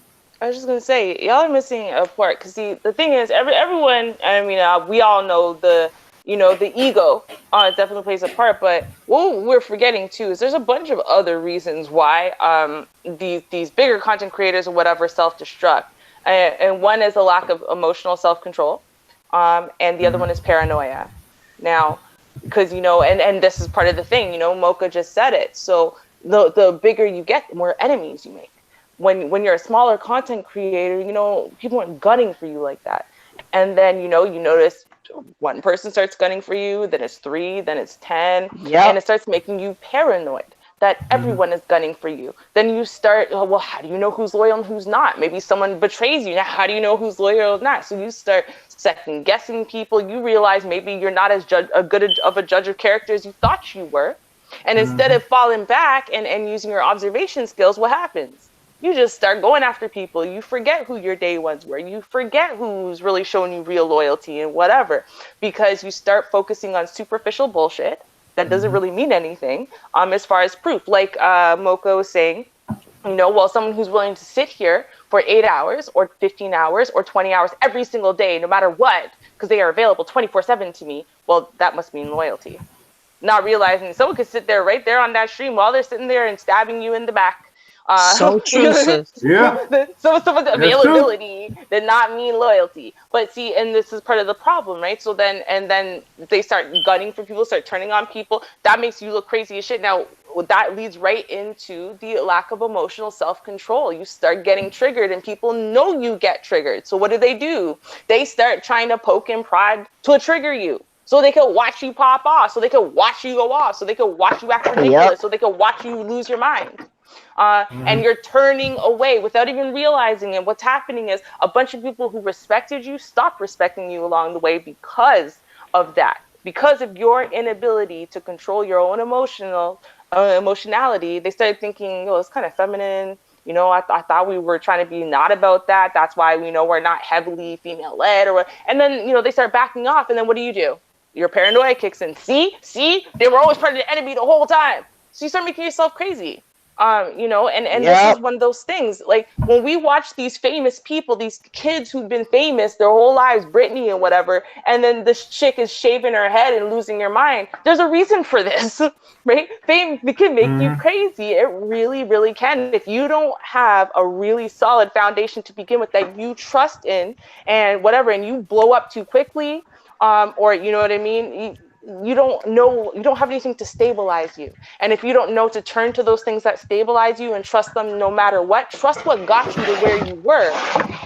You know what I mean? You're gonna end up making yourself look crazy and you're gonna act crazy and you're gonna blow up that foundation that you made.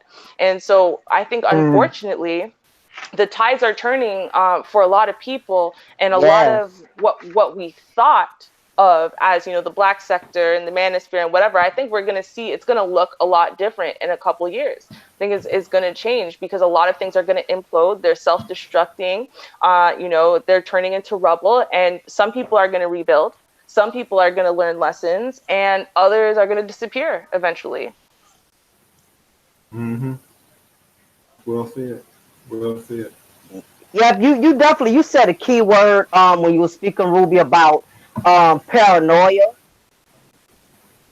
And I think anytime a content creator puts themselves in positions where they're constantly betrayed because they lack discernment, they put too much trust into the wrong individuals. Yes. And the people and the individuals that were really for them and were dedicated and loyal, those were the ones they disregarded. And that's why it's very important to have the spirit of discernment. And that's the problem. They know how to get subscribers, they know how to get donations, but they don't know how to have discretion. And now, because you have entrusted in the wrong people, your fuckery alert has shot all the way up to now you scoping every goddamn thing. Even if somebody disagrees with you now, you feel like they ain't loyal to you. Now you so extra damn paranoid, you become like a crackhead. You think of somebody out to get you, when it's not like that. You know what I mean? So you definitely, I just want to interject on that when you brought that up about, becoming paranoid. But they do it to themselves.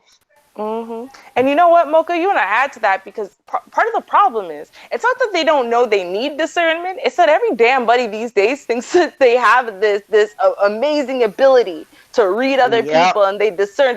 Most of us are really bad at it. Let's be real. Most people are really, really bad. But the problem is everyone thinks they're amazing at it.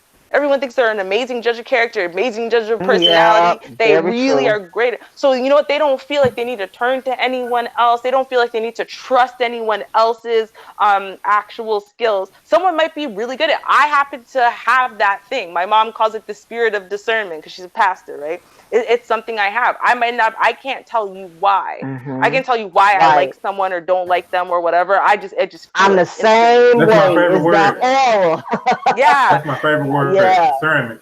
Always. discernment. Yeah, Hmm. and you could just feel it. And and it's funny because I've met people who they read people they read the why, right? So they would need a me to tell them that yes, that person's filthy, but they could tell me why that person's filthy. And I was speaking to a friend of mine the other day, and she has that thing. So she can read people that they if they were bad, this would be why. If they're good, this is why. Like she could tell that about them. She's really really good at that, but she's not good at discerning, is this person down for you or not, is this person loyal about you or not, or whatever. I'm very good at discerning those things, and so together we would make a really effective team, right? And that is what a powerful leader can do. They can recognize the traits they have and the traits they don't, and they go and they look for those traits in other people and say, hey, listen, I see you got that, let me bring you in. I need someone on my team who can do this. I need someone else on my team who can do this and whatever, because I know I don't have those things, but I'm going to need those things. And so they bring themselves up, and they've got a bunch of different people who have a bunch of different traits. It's like you were saying earlier, Mocha, and I know you're talking about something slightly different, but it's true. It's like if you got 3 fire signs and everyone's fired, the same kind of fire, they roast, they fire, they this, they that, and whatever, and that's all you got on your team, It's a there's no balance. catastrophe. Yeah, Yep. you need that balance. Like even when I look at, say, you, me, and Kels, right? We are very, very different, all of us. You know what I mean? We have a different way of approaching things, a different way of seeing the same situation, a different way of addressing the exact same thought or feeling, even if we all feel the same way, right? So there's balance to it. We're not there's not fire on fire battling for will, or water on water battling for will. So it's like you need that balance, and you can see when a team has balance versus when a team doesn't.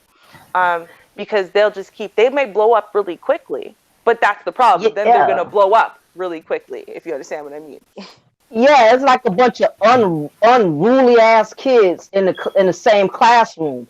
You know why? In first grade they would separate, the most troubled kid. They would put that kid to the back of the classroom so that kid wouldn't disrupt. But imagine having all of them. Imagine 32 unruly children who lack discipline, who lack listening skills. Now, picture 8 adults on the panel. Mm, Everyone is disrespectful. No mm-hmm. one has any filter. Everybody is loud as hell. You think you at a goddamn black cookout and people playing goddamn dominoes. Because that's how loud and unruly everybody cussing. I'm like, okay, am I on the panel or am I at a black barbecue cookout and somebody playing Right? goddamn dominoes and spades? You know what I'm saying? Yeah, mother effer. Yeah, fuck you, son of a bitch. You know what I mean? You know what I mean? Mm-hmm. It's just obnoxious. So again, it's too much fire. You Right. cannot put the same type of person out. You can't put too many hot heads in, Mm-mm. in, in one room. Like, for instance, I'm kind of like the mediocre. I can get ghetto, and then I know I can be the lady. Like, classic is like the ultimate lady, unless you really push her to that level. And Kels is like the hood chick, but in a Kills will good cut way. your head She off. she she's like she's the good hood chick.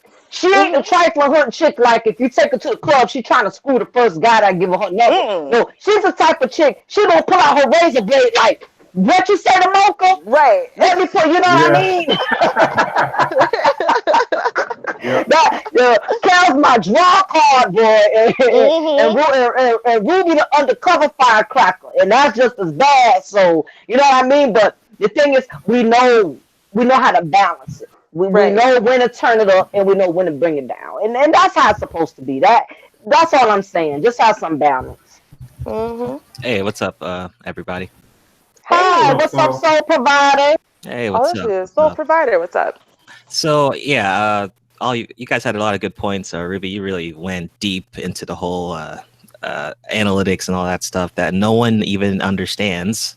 Like 95% of everyone doesn't even know what you're talking about. But you know, you need to pay more attention to that. And a lot of these other communities do have fuckery little groups, like the gaming and all these other communities. They all have fuckery, but it usually dies out, right?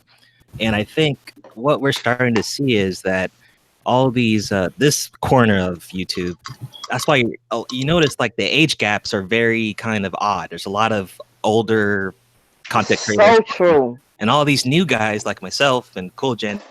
We're kind of going away, and because honestly, anyone can create a sphere that could be like 10 people, and then they all blow up, and that's it, you know. So you get like China White, I think is it's a what is she, a mod for your channel, I think. She made a panel just not too long ago, which with like a couple of people on there, and they're all decent creators. That could be, they could all blow up and boom, it's over. That's another Black Manosphere or another section of Black YouTube. So, I mean, that's what I'm seeing. I think a lot of young creators are kind of like, this looks is entertainment, but it's like, do I really want to keep bitching every week and complaining? I don't really know. Yeah. I agree with that. And you know what? I mean, it gets to a limit. And for some people, they're just chasing drama. But the thing is, when you're trying to feed the trolls, trolls are very temporary and they have no loyalty, right? So they're just looking for the next dramatic thing. They're not actually looking to support your content. They're definitely not looking to financially support anything you're doing. And they're not loyal. They don't care about you as a person. They don't care about your content. They don't care about your growth. You know, they care about the drama. And so when it's, you know, it's all about the drama, you're really just feeding the trolls. Your real supporters were there for your content. They were there for your actual thoughts and ideas, and you know, how you were reading certain situations or how you were presenting certain information, or even the information, what information you were presenting. And I think that that gets lost sometimes in all of this drama stuff, when it, you know, the drama just gets so much and it gets so hot. Like, people forget, like, these thousands of people, the people who are really supporting your stuff, not the ones you keep hearing from in your chat room, but the other 600 people watching, those people aren't here for this. Those people were here for your real content. And eventually they're going to get tired of this, and they're going to realize you're never going to go back. And then they're going to go try to find someone who might actually be talking about something.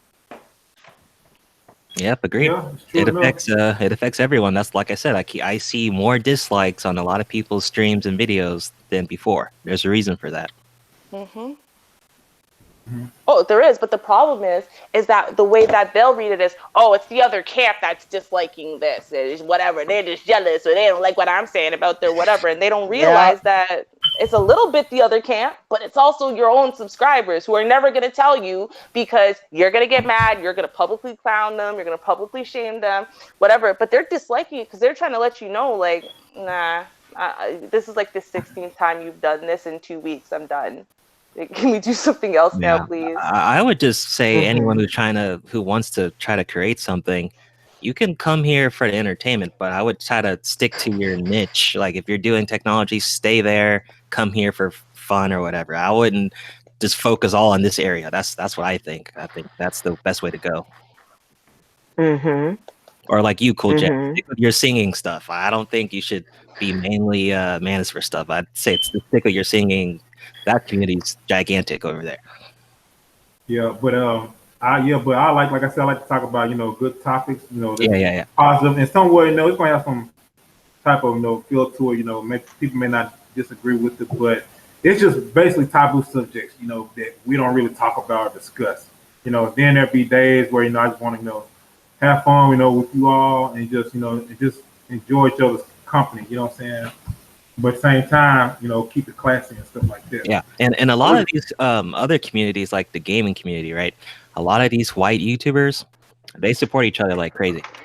I mean, all these, they do like these back end hangouts, and they're just talking about business and their channels. That's all they're doing. I mean, I haven't seen as much drama in white YouTube than black YouTube, but that's just me. Maybe I'm not searching for the right stuff. I don't know. Yeah, I haven't come across no white, Unfortunately, you're right. white. I haven't came across no other white like content creators. I guess it's myth or whatever. So yeah, I mean, you're right about this. They don't have the mental health issues that we got. Nope, not at all. Mm-mm. You ain't got to mention none of that at all. And what it is too is that a lot of black people, black men and black women, I think the biggest disadvantage for us is that a lot of us are feeling oppressed. A lot of them are not going to say that, but all of us are feeling defeated in some way. And this is the reason why everybody constantly has to have a voice. They constantly have to be heard, and there's nothing wrong with that. But the problem is we're taking out a lot of our pain on each other. Hmm. We don't know how to let our guard down and just be compassionate for each other's struggles, and Yep. just learn to respect. Okay, we're on different levels of struggle. That don't make me better than you because you got a '87 Honda Accord and I'm pushing a 2019 BMW. Maybe you got all that stuff, but at the same token, I may have more peace than you. You the one Very probably who true. can't sleep at night worrying about how you gonna make those payments. You know what I mean? So Uh huh. don't discredit my struggle. It's not that I can't get that if I wanted to. I'm just on a different level of thinking. That's not a priority. It's not about stunting for me. My priority may be, trying to build for my family. So if that means me pushing a hunchback for a while till my kids graduate, from college or vice versa, whatever, that's what I'm doing. But it's so much constant disrespect, and we always putting down one another because we have different struggles. You know what I mean? Just respect each other's struggles. We don't have to always be on Stunt Street and Front Street. You knocking the next man or knocking the next woman because they ain't got what you got. Where we talking about? Well, pull out your receipts, blah Yep. blah. I ain't got to pull out my receipts, so Pocket you watching can Negro. decide if I'm valuable. Yeah. That's all it is, though. Dude, what you got? What you got in your Mhm. pocket, though? Why the hell you care about what I got? You know what I'm saying? All I got is putting out this great content that you're not interested in. That's all you can be worried about. Don't worry about my pockets over here. You know. But I find is interesting is that there's this disease going on in YouTube right now where, you pull out the receipts. No, true. Pull out the receipts and prove to me how much money you make. Prove to me this. Prove to me that. When it comes to stuff like that, right? And Mhm. people are telling me I need to pull out my receipts to prove that I'm married. I gotta pull up my receipts to prove a bunch of Exactly. negatives because somehow you can prove a negative. There's no receipts for a negative. It never happened. Therefore, I can't give you receipts for it by definition. But no one needed the receipts for anyone to talk some bullshit about me and talk some slander about me. Nah, you didn't need any receipts to prove that. So see, this is my issue, is what we want receipts for. Because if you go into Exactly. other sectors of YouTube, and that's why they don't have the drama we have, because you can't run your mouth and start gossiping lies and bullshit without receipts in the other sectors of YouTube. You go into the anti-SJW or even to the SJW, but more to the anti-SJW or whatever sectors of YouTube, you go over there. If they're going to say something about someone, they pull up receipts. They go, yo, this person is a doxer. Let me show you why. And they will show you. They're not going to just sit there and say, yo, he's a doxer. Forget him. Where's your proof? What do you mean proof? He's a doxer. Don't you believe me? I said it. I said it because I have lots of followers. You should believe me. No, they will prove. They will sit there But and, sorry, go ahead. you know what the other part is, Ruby? And I just want to add a little something else in. But the main people that are doing it are the ones hiding behind these goddamn avatars. Well, you want me to show receipts? Show your goddamn face. And I Right. mean, not just the picture. Hey, We Exactly. that's need to see better. a That's a Exactly. live whole lot of better. Let's see camera. your receipt. Right. Let us see your Right. And they receipt. won't even Always let the us see one Hell their that's yeah. damn face. avatared out. Always the one that's avatared out that wants to see a receipt. No, Exactly. show us what you are. Show us who you are. Right. It was started by a guy claimed to have 5 women, never showed one, claimed to have all this education, never showed his degree, claimed he read pocketbooks, he claims he's this high and mighty guy, but Amen. But he's just a bartender. You're supposed to be this white collar, multi six-figure guy, but you're just a bartender. Mm-hmm. And people believe it because they got a lot of followers. So Oh gosh, people believe Because this is anything what now. happens. Yeah. And you know what? This is part of the problem, right? So I don't know if y'all have ever heard of this syndrome. It's called kick the dog syndrome, right? So what happens is the husband goes to work. He gets yelled at, put down by his boss. He feels like a piece of garbage. So he goes home and he beats his wife, right? So now his wife feels like a piece of garbage because, husband putting her down, beating her. What happens? She goes and she beats the kid, tells the kid how he's not good for nothing and whatever. Well, the kid, he ran out of people to beat, right? There's no one smaller than him. So what does he do? He kicks the dog. Why? I gotta kick someone. I gotta put someone down. And that's what's happening. You got so many people, it's like Mocha said, you got so many people who feel worthless, they feel inferior, they feel oppressed, they feel all these terrible things in real life. So they come on here and they make an identity so for once they can feel special. That's what it is. They make up all kinds of shit about themselves. So for once they can feel special. For once they can be respected. For once they can have people bow down to them and whatever, right? And they cannot stand anyone who says you're wrong because you know what? They take that as a personal attack. Because if you prove that they're wrong on this one thing, their whole entire facade might just crumble. They can't afford to do that because they got to be special somewhere. Because every single time they go to work and the work kicks them down and whatever, they go home, they ain't got a wife to kick, they ain't got kids to kick, they ain't got a son to kick, a dog to kick. You know what they do? They come on here, they make themselves high and mighty, and they go kick whoever, right? They go find someone underneath them to go kick them. I agree. And I think I agree, sis. another issue is that you don't really know who's watching your videos. I mean, I could be a CEO of some company and some other person would never know. Exactly. Exactly. I could be an owner of a big I could be an owner of a big advertisement company, and I'm looking at your channel. I'm like, well, I guess not. Swipe. It could be just like that. That's why the community, the movie review community, they're getting tons of advertisements, tons of ads, all that stuff. Manosphere, you don't have that. That's why we said, man, you never know who's watching you. You never know who's watching you, though, man. And those checks are big. They're getting checks for those promotion videos they're doing from companies. Will email them, hey, here's a review copy. Do this. That's money right there. Yep. Someone may want to come. You know what else, though? You or something. You know what I'm saying? A network or whatever. What's in your channel? On YouTube, you have some great content. Mine, we come by and interview you stuff. So we can help reach your goals, whatever, like your subscriptions or whatever. They out there. You know what else too? And here's one of the thing is all these fake ass pretenders, right? They figured that if this was all real, they would definitely be coming on here and blasting all their accolades every 5 seconds. So they figure that if you're not, then you must not know nothing. You must not know anybody. You must not be about something. That's what they figure about you. So they don't know who this content creator is, who you happen to know, what hookups you could have given them, where you are in your life that you could have made their dreams come true. They don't know. Right? Because they don't realize that real people, they're not on here trying to get validation from a bunch of people on YouTube because they don't need it. They have real life validation. They're on here to teach something or to share something or whatever, right? But at the same time, they're keeping their eyes open too. They're keeping their eyes open to what you might be about or whatever. You don't know.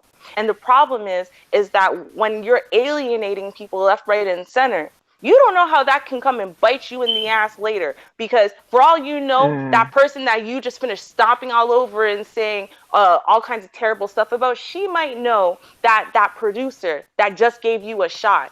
And now her and her producer friend sitting there talking, yeah, I was talking to this guy, so-and-so, and, he's a YouTuber. And she's going to go, oh, girl, you don't want to just... And that's it. There's your opportunity blown. You don't know. And this is the problem. You think everybody's nobody like you. You think everybody's up here fronting to the best of their best like you. A lot of people are out here. They're being honest and real at best. They're being honest and real and whatever, but they're not telling you everything. They're not telling you all of the stuff they can tell you to make themselves sound big and whatever, even though it's true, because they're not here for the validation like you are. Don't think everyone is as insecure and invalidated as you are in real life, because some people are on here and they're not here for validation. Didn't that happen for real? With what's his name? Super Sly, and the Q Butter was calling him gay or something, and he was trying to get like a something, like what some production company. Yeah, Super Sly knew the lady that runs it, and he told her this guy, he played what the guy said, and she said, oh, I can't deal with him. That did actually happen. Wow. What you just described. Real, see? But no one learned. Yeah. No one learned from his mistakes. Why are people still doing this? Really? Because it's kind of like liquor courage, but I call it social media courage. People do stuff behind a PC that they normally would not do in person. You know, it's easy to get comfortable behind these PCs and these laptops and these wonderful devices that we call technology.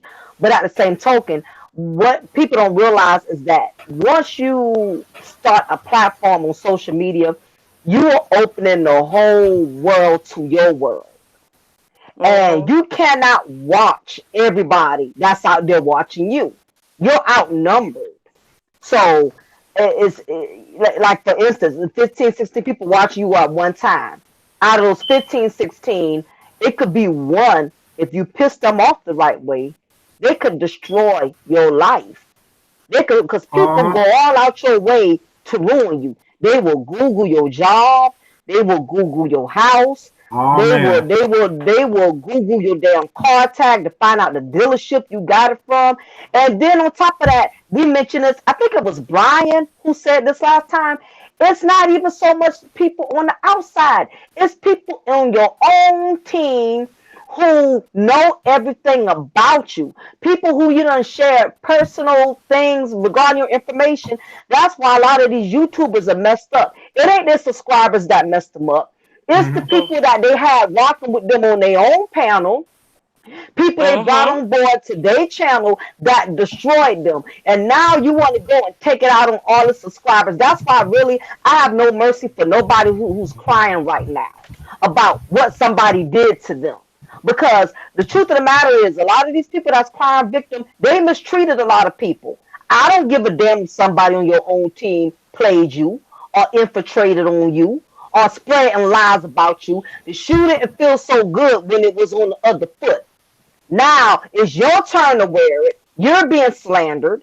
You know, your false things are being put out there about you, but you didn't have that same compassion when all of y'all was down by law together doing it to other people. It was fine then when everybody was down and down by law for the same cause. Now that the group has disbanded, now y'all want empathy and sympathy by talking bad about each other. Anybody who's on sides, I really wouldn't be on nobody's side. I don't care who did what, because the truth of the matter is both of them have done something. Everybody has done something. Nobody is innocent. It's going to always be somebody that's going to point fingers. Well, when I had him rocking with me over here, I put him on over here. Yeah, you might have put him on, but who's to say you didn't treat him like the underdog when you did put him on? See, everybody is not going to tell what the hell they did. If they do tell what they did, they're only going to point out the positive things that they did. They're never going to say, "Yeah, I made when I did bring him on, I didn't, I didn't really value what he had to say, or I kind of treated him like the background dancer." So really, I have no empathy for how these panels are dismantling because they brought it on themselves. Yeah, and something else too, Mocha. I was telling you about this gamer though. I ain't gonna say their name. That was talking about where he worked or whatever, and somehow the next day, I guess like during work, like someone, I guess like who came from his live stream or something like that, his subscribers that ordered 50 pieces to his job, and I think they got rid of him. It was so crazy. It was hella crazy.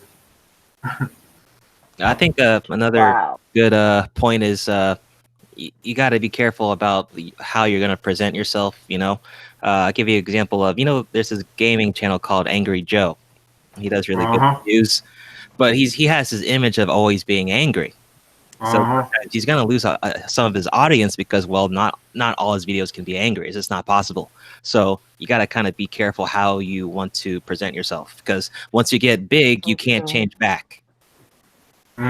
I totally agree with that. I've always you made a point, so provider, because I've always said that be careful how you start your movement, because when you want to change your mind and do something different, you lose your audience. If you start your movement off talking about how all black men ain't this or how all men are dogs, now you done got married to a black man when you don't talk reckless, because you don't know how your lifestyle is going to change. And that's how you lose your audience. You come off as being fake, you come off as being phony. So whatever movement you start, make sure you can live up to it, because Stick to we don't have a very compassionate, forgiving world. The moment they see you do something different, you talking about no good men and stay away from dusties and stay away from betters, but somebody catch you at Popeyes eating chicken with one, and they take a picture of it and snap it up. Yeah, yeah, yeah. See, she up here talking about stay away from dusty males, but look at her.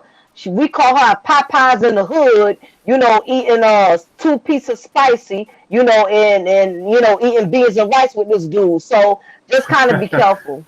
Yeah, So yeah. because the data is already there. Let's say you make 500 videos about a certain movement you're trying to do, right? Well, after that 500 videos on YouTube, anytime someone looks you up, they're gonna see that. So you're gonna have to do maybe 1,000 or 500 videos back to revert back, get your image back. That's how it works. It's not that. Yep. It's very difficult. That's very true. So very true, bro. Very, very, very true, man. Yeah, you gotta watch out what you put out there, because the internet is undefeated. Like Amoko said, it's unforgiving. So be careful. What type of content, whatever you put out there, how you put your image out there. Because even in regular people's lives like us, what I'm saying, we can have paparazzis too. Paparazzis do exist. Whether you big or small. Yeah, and if just because you delete your video on YouTube doesn't really mean shit, because someone could copy it, put it on a forum site, or you put it on what's that other site? Those other sites, Pinterest, or all these other sites, and Instagram, Twitter, Facebook, and it's there forever on the web. Someone taking a re-upload and editing and stuff like that, and clowning you and all this. Yes, that's what they do. Cool, I'm gonna step. They'll dig up your high school pictures. Oh yeah. They'll dig up everything. But yeah. Yeah, I'm gonna step up, Cool. I gotta go make some phone calls before I go holler at Reg. All right, Brian, man. I appreciate you coming over, bro. No problem. All right, later, Brian. Okay. Take care. Bye, everybody. Bye, Brian. Bye. Bye, Brian. Peace. But this is a good show, y'all. I really appreciate each and every one of you. You all are, great, family and stuff, man. Y'all always bring something, good to the table. I appreciate you all. And shout out to everybody out there in the chat room stuff too. Much love to you all. Thank you for showing support to this channel, liking it, sharing it, commenting, subscribing, and hitting that Taco Bell button. Make sure that y'all get my notifications whenever I go live. So that's a big thing, I thank y'all. And I do want to keep this channel going, to bring something fresh, to the air. Because I know a lot of y'all out there get tired of hearing the fuckery and stuff out there. So we're like, some of the ones that's kind of, underrated. We're maybe not big as everybody else though, but we put out great content that's valuable to us, and ideals. So any last words for y'all before I close out? That's it, man. Just enjoy the fuckery while you can, but it's not gonna last. Well said.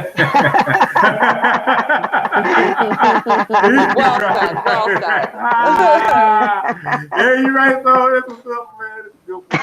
I appreciate you, man. The fuckery is still gonna be around even after the hangouts go away, man. You know what I'm saying? They're gonna find some way to make the fuckery cycle continue, though, man. You know what I mean? They're gonna find a way. They ain't going to work, man. What it comes down to is this: y'all want the fuckery to go away. Y'all don't like it probably because it recently touched you, but before that it was all right. You're okay with certain kinds of fuckery that currently aren't bothering you again. Just remember with that selectiveness that, the only reason why it's not bothering you right now is because today you're not the hot topic on the list. Doesn't mean that you won't be tomorrow. So if you want it to go away, what you need to do is start voting with your feet. As we say about stores, it's the same thing. Stop watching, stop clicking, stop liking, stop sharing, stop telling people about it, stop bringing up these people's names in your streams, stop linking these people. Listen, it's not worth it at the end of the day. If you want this to go away, if you want there to be a better Black sector of YouTube, better options, right? The only way you can do that is by separating yourself from what they are doing, right? As was said earlier, you know what I mean? we can be a sector. There could be a sector. Just because you're doing content doesn't mean you have to be part of one of the established sectors already. And you don't have to name your sector right now, right? Your sector will be established by what you do and don't do. So if what Right. you are doing or not doing, you're going to choose every single time, hey, you know what I'm going to do? There's going to be 10 of us and we don't go to these channels and we don't support this content and blah blah blah. We don't even talk about these content creators like they exist at all. We don't visit their channels at all, and we just support and visit each other. Eventually you become your own sector, right? The subscribers, Uh-huh. the followers will name you. You don't have to name you. You have to come up with something and whatever, right? You just do you. But in the meantime, remove yourself from what's becoming fuckery sector version 2. Remove Mm-hmm. yourself. Stop supporting it. Stop supporting the bullshit. Don't go into the content and click, because guess what?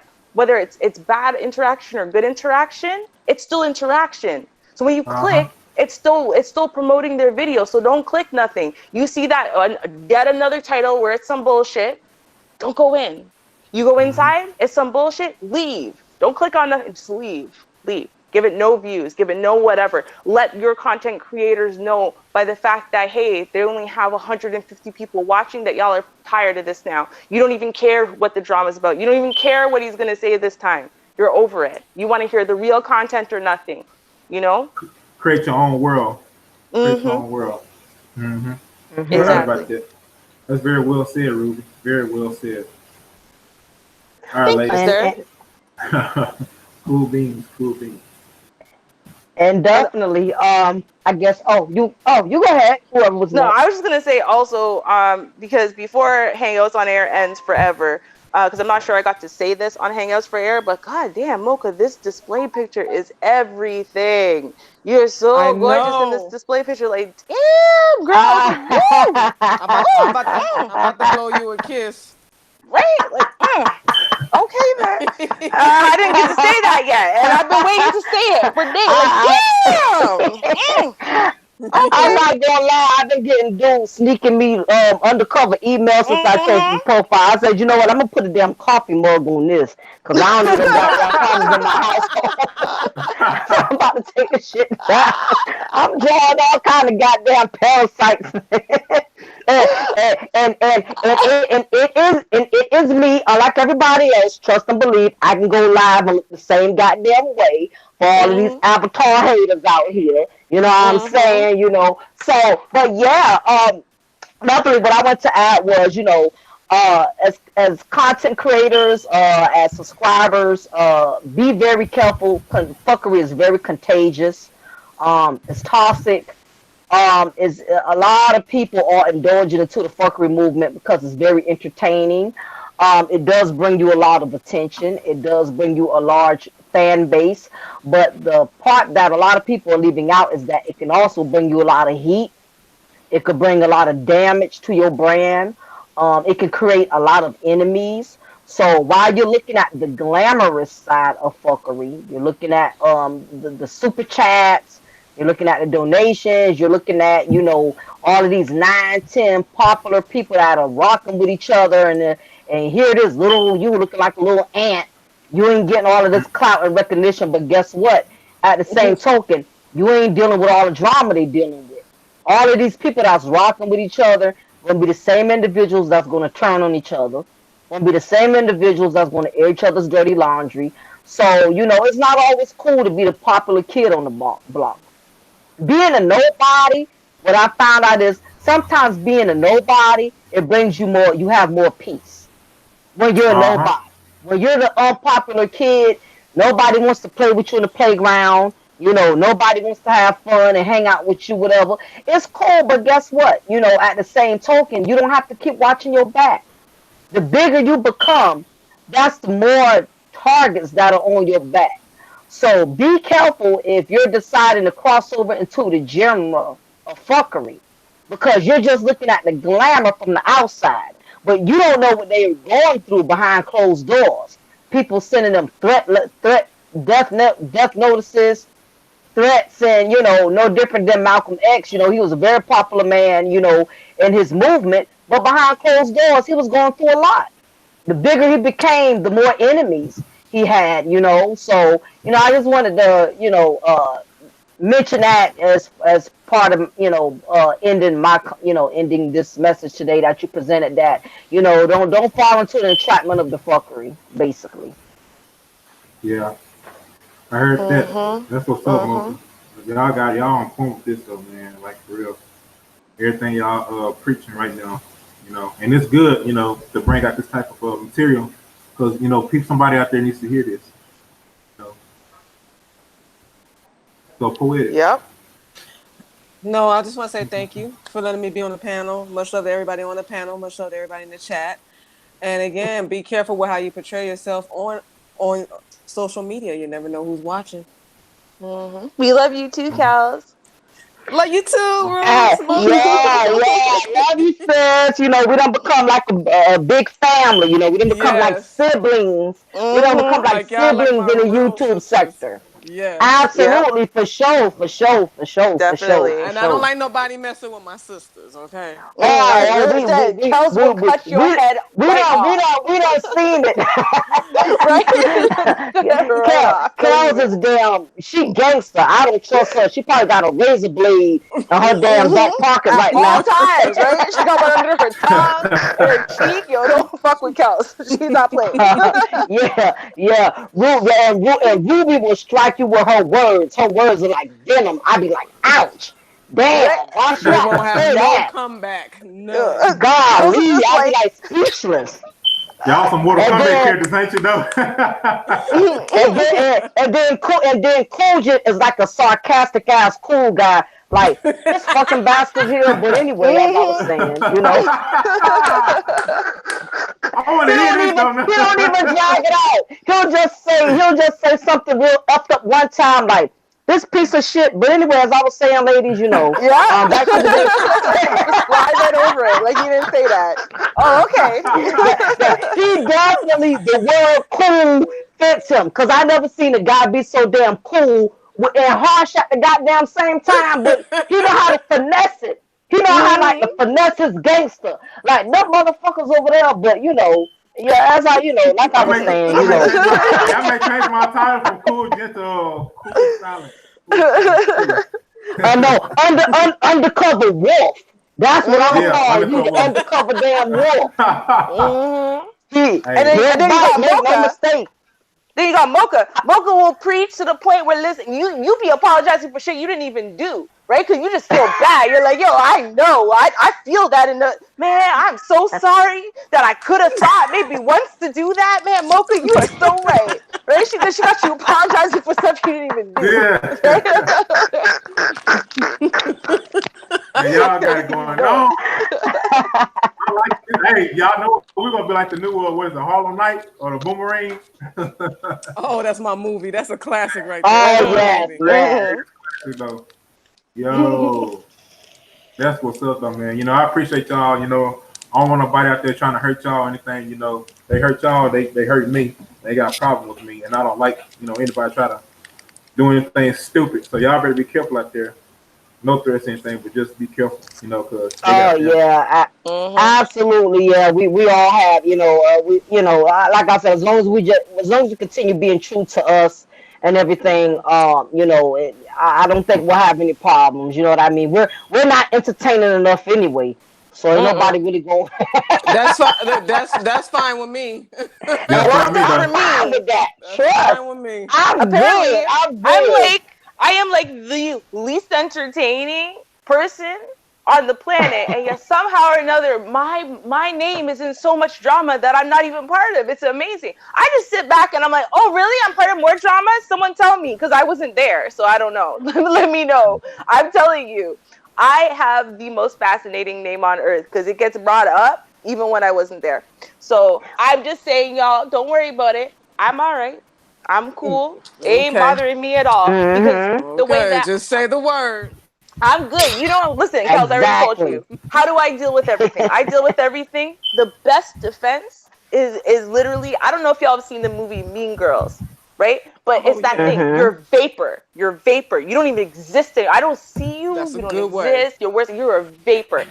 I'm telling Right. you, it is some listen, there's so many people up on YouTube, what do we say, who are here for validation and attention. So if you don't give them either of Mhm. those things, because they literally just don't exist to you no matter what they do, you know how much that hurts? That hurts way more than anything you could say and do. So that's my thing. Mhm. See, I got that undercover Mhm. deadly tactic going on. So Yes, yes. Yes, yes. These streets is brutal. These YouTube streets are brutal, and it can definitely take you out of your character. You know, so that's why I say let's just best just keep your circle small. Stick with the people you know. Don't be trying to get on with folks because they popular. Because most of the popular folks got a lot of drama. You know, and they already got a lot of heat turned up against them. So I'm okay with not being in the spotlight because the way I'm seeing people falling out now is more breakups. So there's so many panel divorces. I'm seeing That's a men good one, break panel up with divorce. men. That's a Yes.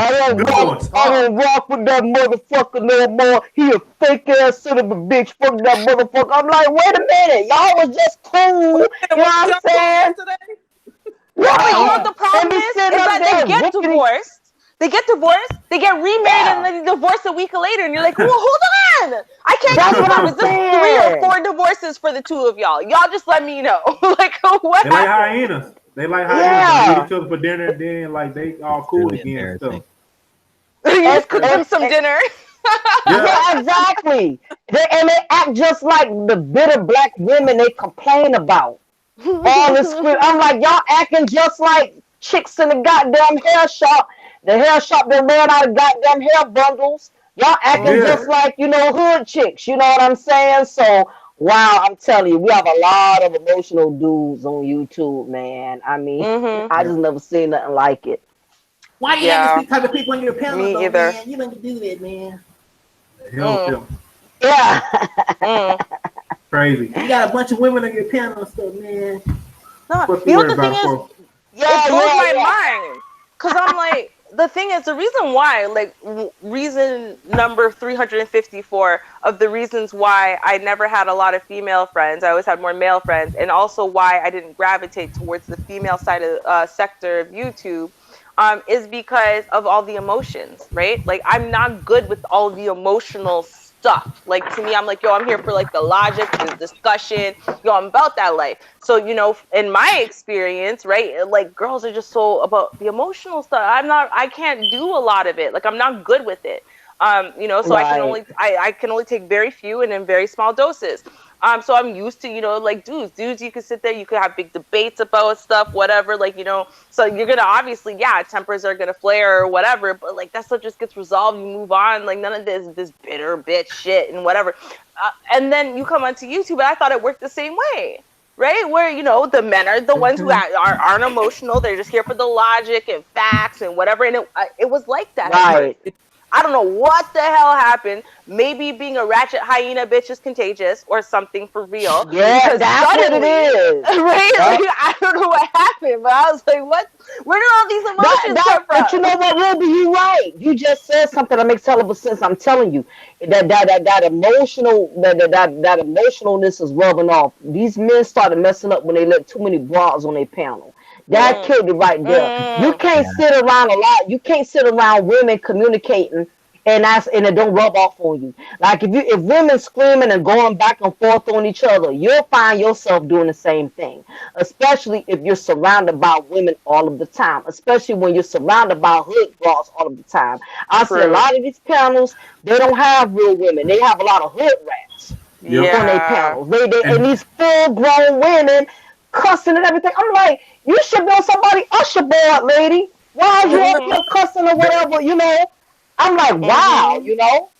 they don't study the women who they have on True. their who they have on it before they bring on their panel and stuff. That's the thing about it, They're like, were they there for you, try to help you build or just destroy? Because that's why the circle and the cycle keeps going on and on and on.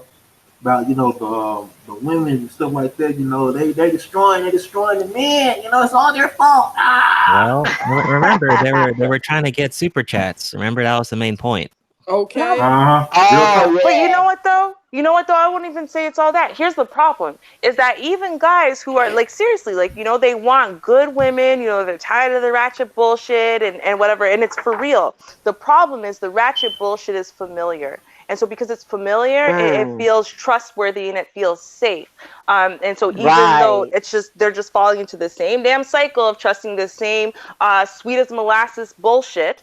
And that's gonna come and turn on you and cut your head off, in the nastiest, filthiest way possible. They don't realize that, and so when they encounter the good women, they don't trust that because that's not what they're used to. That doesn't feel familiar, and so because it doesn't feel familiar, it gets their back up. It gets them looking at it, sideways and stuff, not realizing that in order for you to surround yourself with good women, if that's not what you were born and raised with, you're gonna have to be uncomfortable until you learn good women, because as much as you know what bad women entail and what they're going to do and whatever, you're not used to being around anything but them.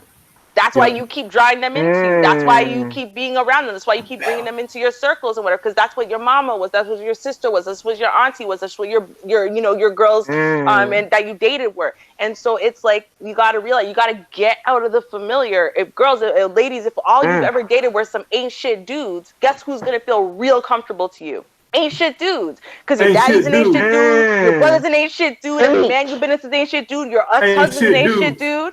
So right, that's who you're gonna chill with. That's who's gonna feel comfortable to you, and that's the guy who's gonna seem genuine. He's gonna seem sweet. You're gonna believe all his bullshit like you normally do. Yeah, the only way you're gonna surround yourself with something that's a good man is if you get real uncomfortable. Because you're going to see those, and you're going to say, listen, the one who makes me feel uncomfortable, gets my back up a little bit, presses buttons. This one I'm going to have to chill with. Why? Because that's the one that feels unfamiliar, and unfamiliar is what you're looking for. So, they got to realize, they got to start catching themselves before they fall into this trap again and again and again. Yeah, it's the people are going to they're going to basically adopt the company of those who they feel the most comfortable with. Like me, I'm not gonna sit around a group of hood rat chicks that's smoking weed, that's smoking black and milds and talking about their baby daddies and they didn't get their child support this week and all this and that. I'm not about my spirit, my aura is not gonna feel comfortable with them. So you're only going to be who you vibe with the most. You know what I'm saying? So if you're around people that are hood and are obnoxious and disrespectful, that's part of your character. Because there's no way in the world you're going to feel comfortable there. You're not going to even force yourself to be comfortable in that type of environment. I don't care what it is, you know what I mean? So a lot of times, who you are is a reflection of who the hell you hang around. You know what I mean? So, if you see a bunch of people cohabitating on a panel, and even if there's one person there being cool, calm, and collective and not saying nothing, and everybody else is cursing and going back and forth with each other, believe me, that person is an undercover hood rat. They're just being quiet about it, because you're not going to sit there 8-9 hours with all of that chaos going on. It'll get on your nerves. You know what I mean? So, again, people are where their character reflects them. And sorry, I was just say, and also, just to add to that a little bit, because, it's interesting that at the same time, right, you could be reformed. Let's say reformed. You're reformed. But remember that, as you being reformed, you just made changes. You just internally within yourself, you made changes. Unless you made changes a long time ago and you learned how to make new friends and you learned how to make better choices and whatever, it's going to be really easy for you to fall into those old traps. And to fall into the same patterns of bullshit with these people where, you're lulled into this and that and whatever, because you know what? You used to be about that bullshit. You used to be about that. Remember that, right? Just like it would be real easy for me. People don't understand how easy it would be because, I don't get pulled into it, but it'd be real easy for me to go into a blind rage and just start literally smashing everything. Verbally, physically, whatever, and y'all are listening to me have a tantrum. It would be easy for me. Why? Because I did it for a very long time in my life. But what keeps me from doing that is I changed a long time ago. Right? I learned a bunch of different coping skills a long time ago. I learned how to change my whole perspective a long time ago.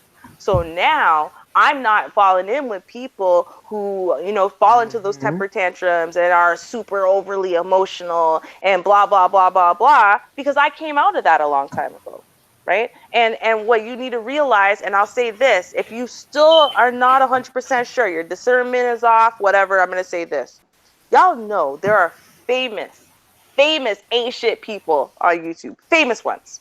Okay? Uh-huh. And I'm just gonna say Yep. this. If you wanna do a check on a woman, right? Or you want to do a check on a dude, find out who they follow and who they're friends with. It's not that hard. Boom. Right? Because Boom. I tell you that the chicks like that, Angela from Black Women's Fair, the Cynthia G's of the world, they don't like women like me at all. We cannot be friends, not even like for longer than 5 seconds, and those women hate me. You find that out, you're like, oh, okay, well, she must not be them. It's not that hard. If they're friends with and they follow and they really like the material of people who are shit, people who are drama, people who are destructive and whatever, then that tells you. If that already tells you everything that you need to know about them for you to keep your damn distance. Mm-hmm. And be careful them panel prostitutes out there too, though. And not only that, those snitch scribers. That's what I call them. I don't call them subscribers. I call them snitch scribers. I've been looking back and forth, like, I've been seeing the two lives where, both channels are going back and forth. And I'm watching these same particular individuals going back and forth and cheering on both teams. I'm like, dude, really? How you over here and you co-signing on him, but now you over here co-signing on a dude talking about him? I'm like, wow. You have a lot of snitch subscribers. So you can't take it to heart, if just because you have somebody who's always hanging out in your chat room, because they very well go to the other chat room and listen to what they got to say about you as well. So, just don't fall for it. Don't fall for them battle axe motherfuckers out there. Yeah, make sure you get your panel birth control and get it ready. Get your panel condoms on. Stop raw dogging and yeah. Right? Damn. But the catch is ratchet bitch syndrome. I'm telling you. Take your shots, take your vitamins, all that. So yeah, man, I appreciate you all, for joining my panel stuff. And shout out to all, the gents and the ladies on here. I'm probably I'm see what else I do, maybe another time. But I want to say thank you all for coming to the Cool Gen 87 channel. Much love to everybody out there, and I'm out. Peace. All right, cheers, y'all. Peace, everyone.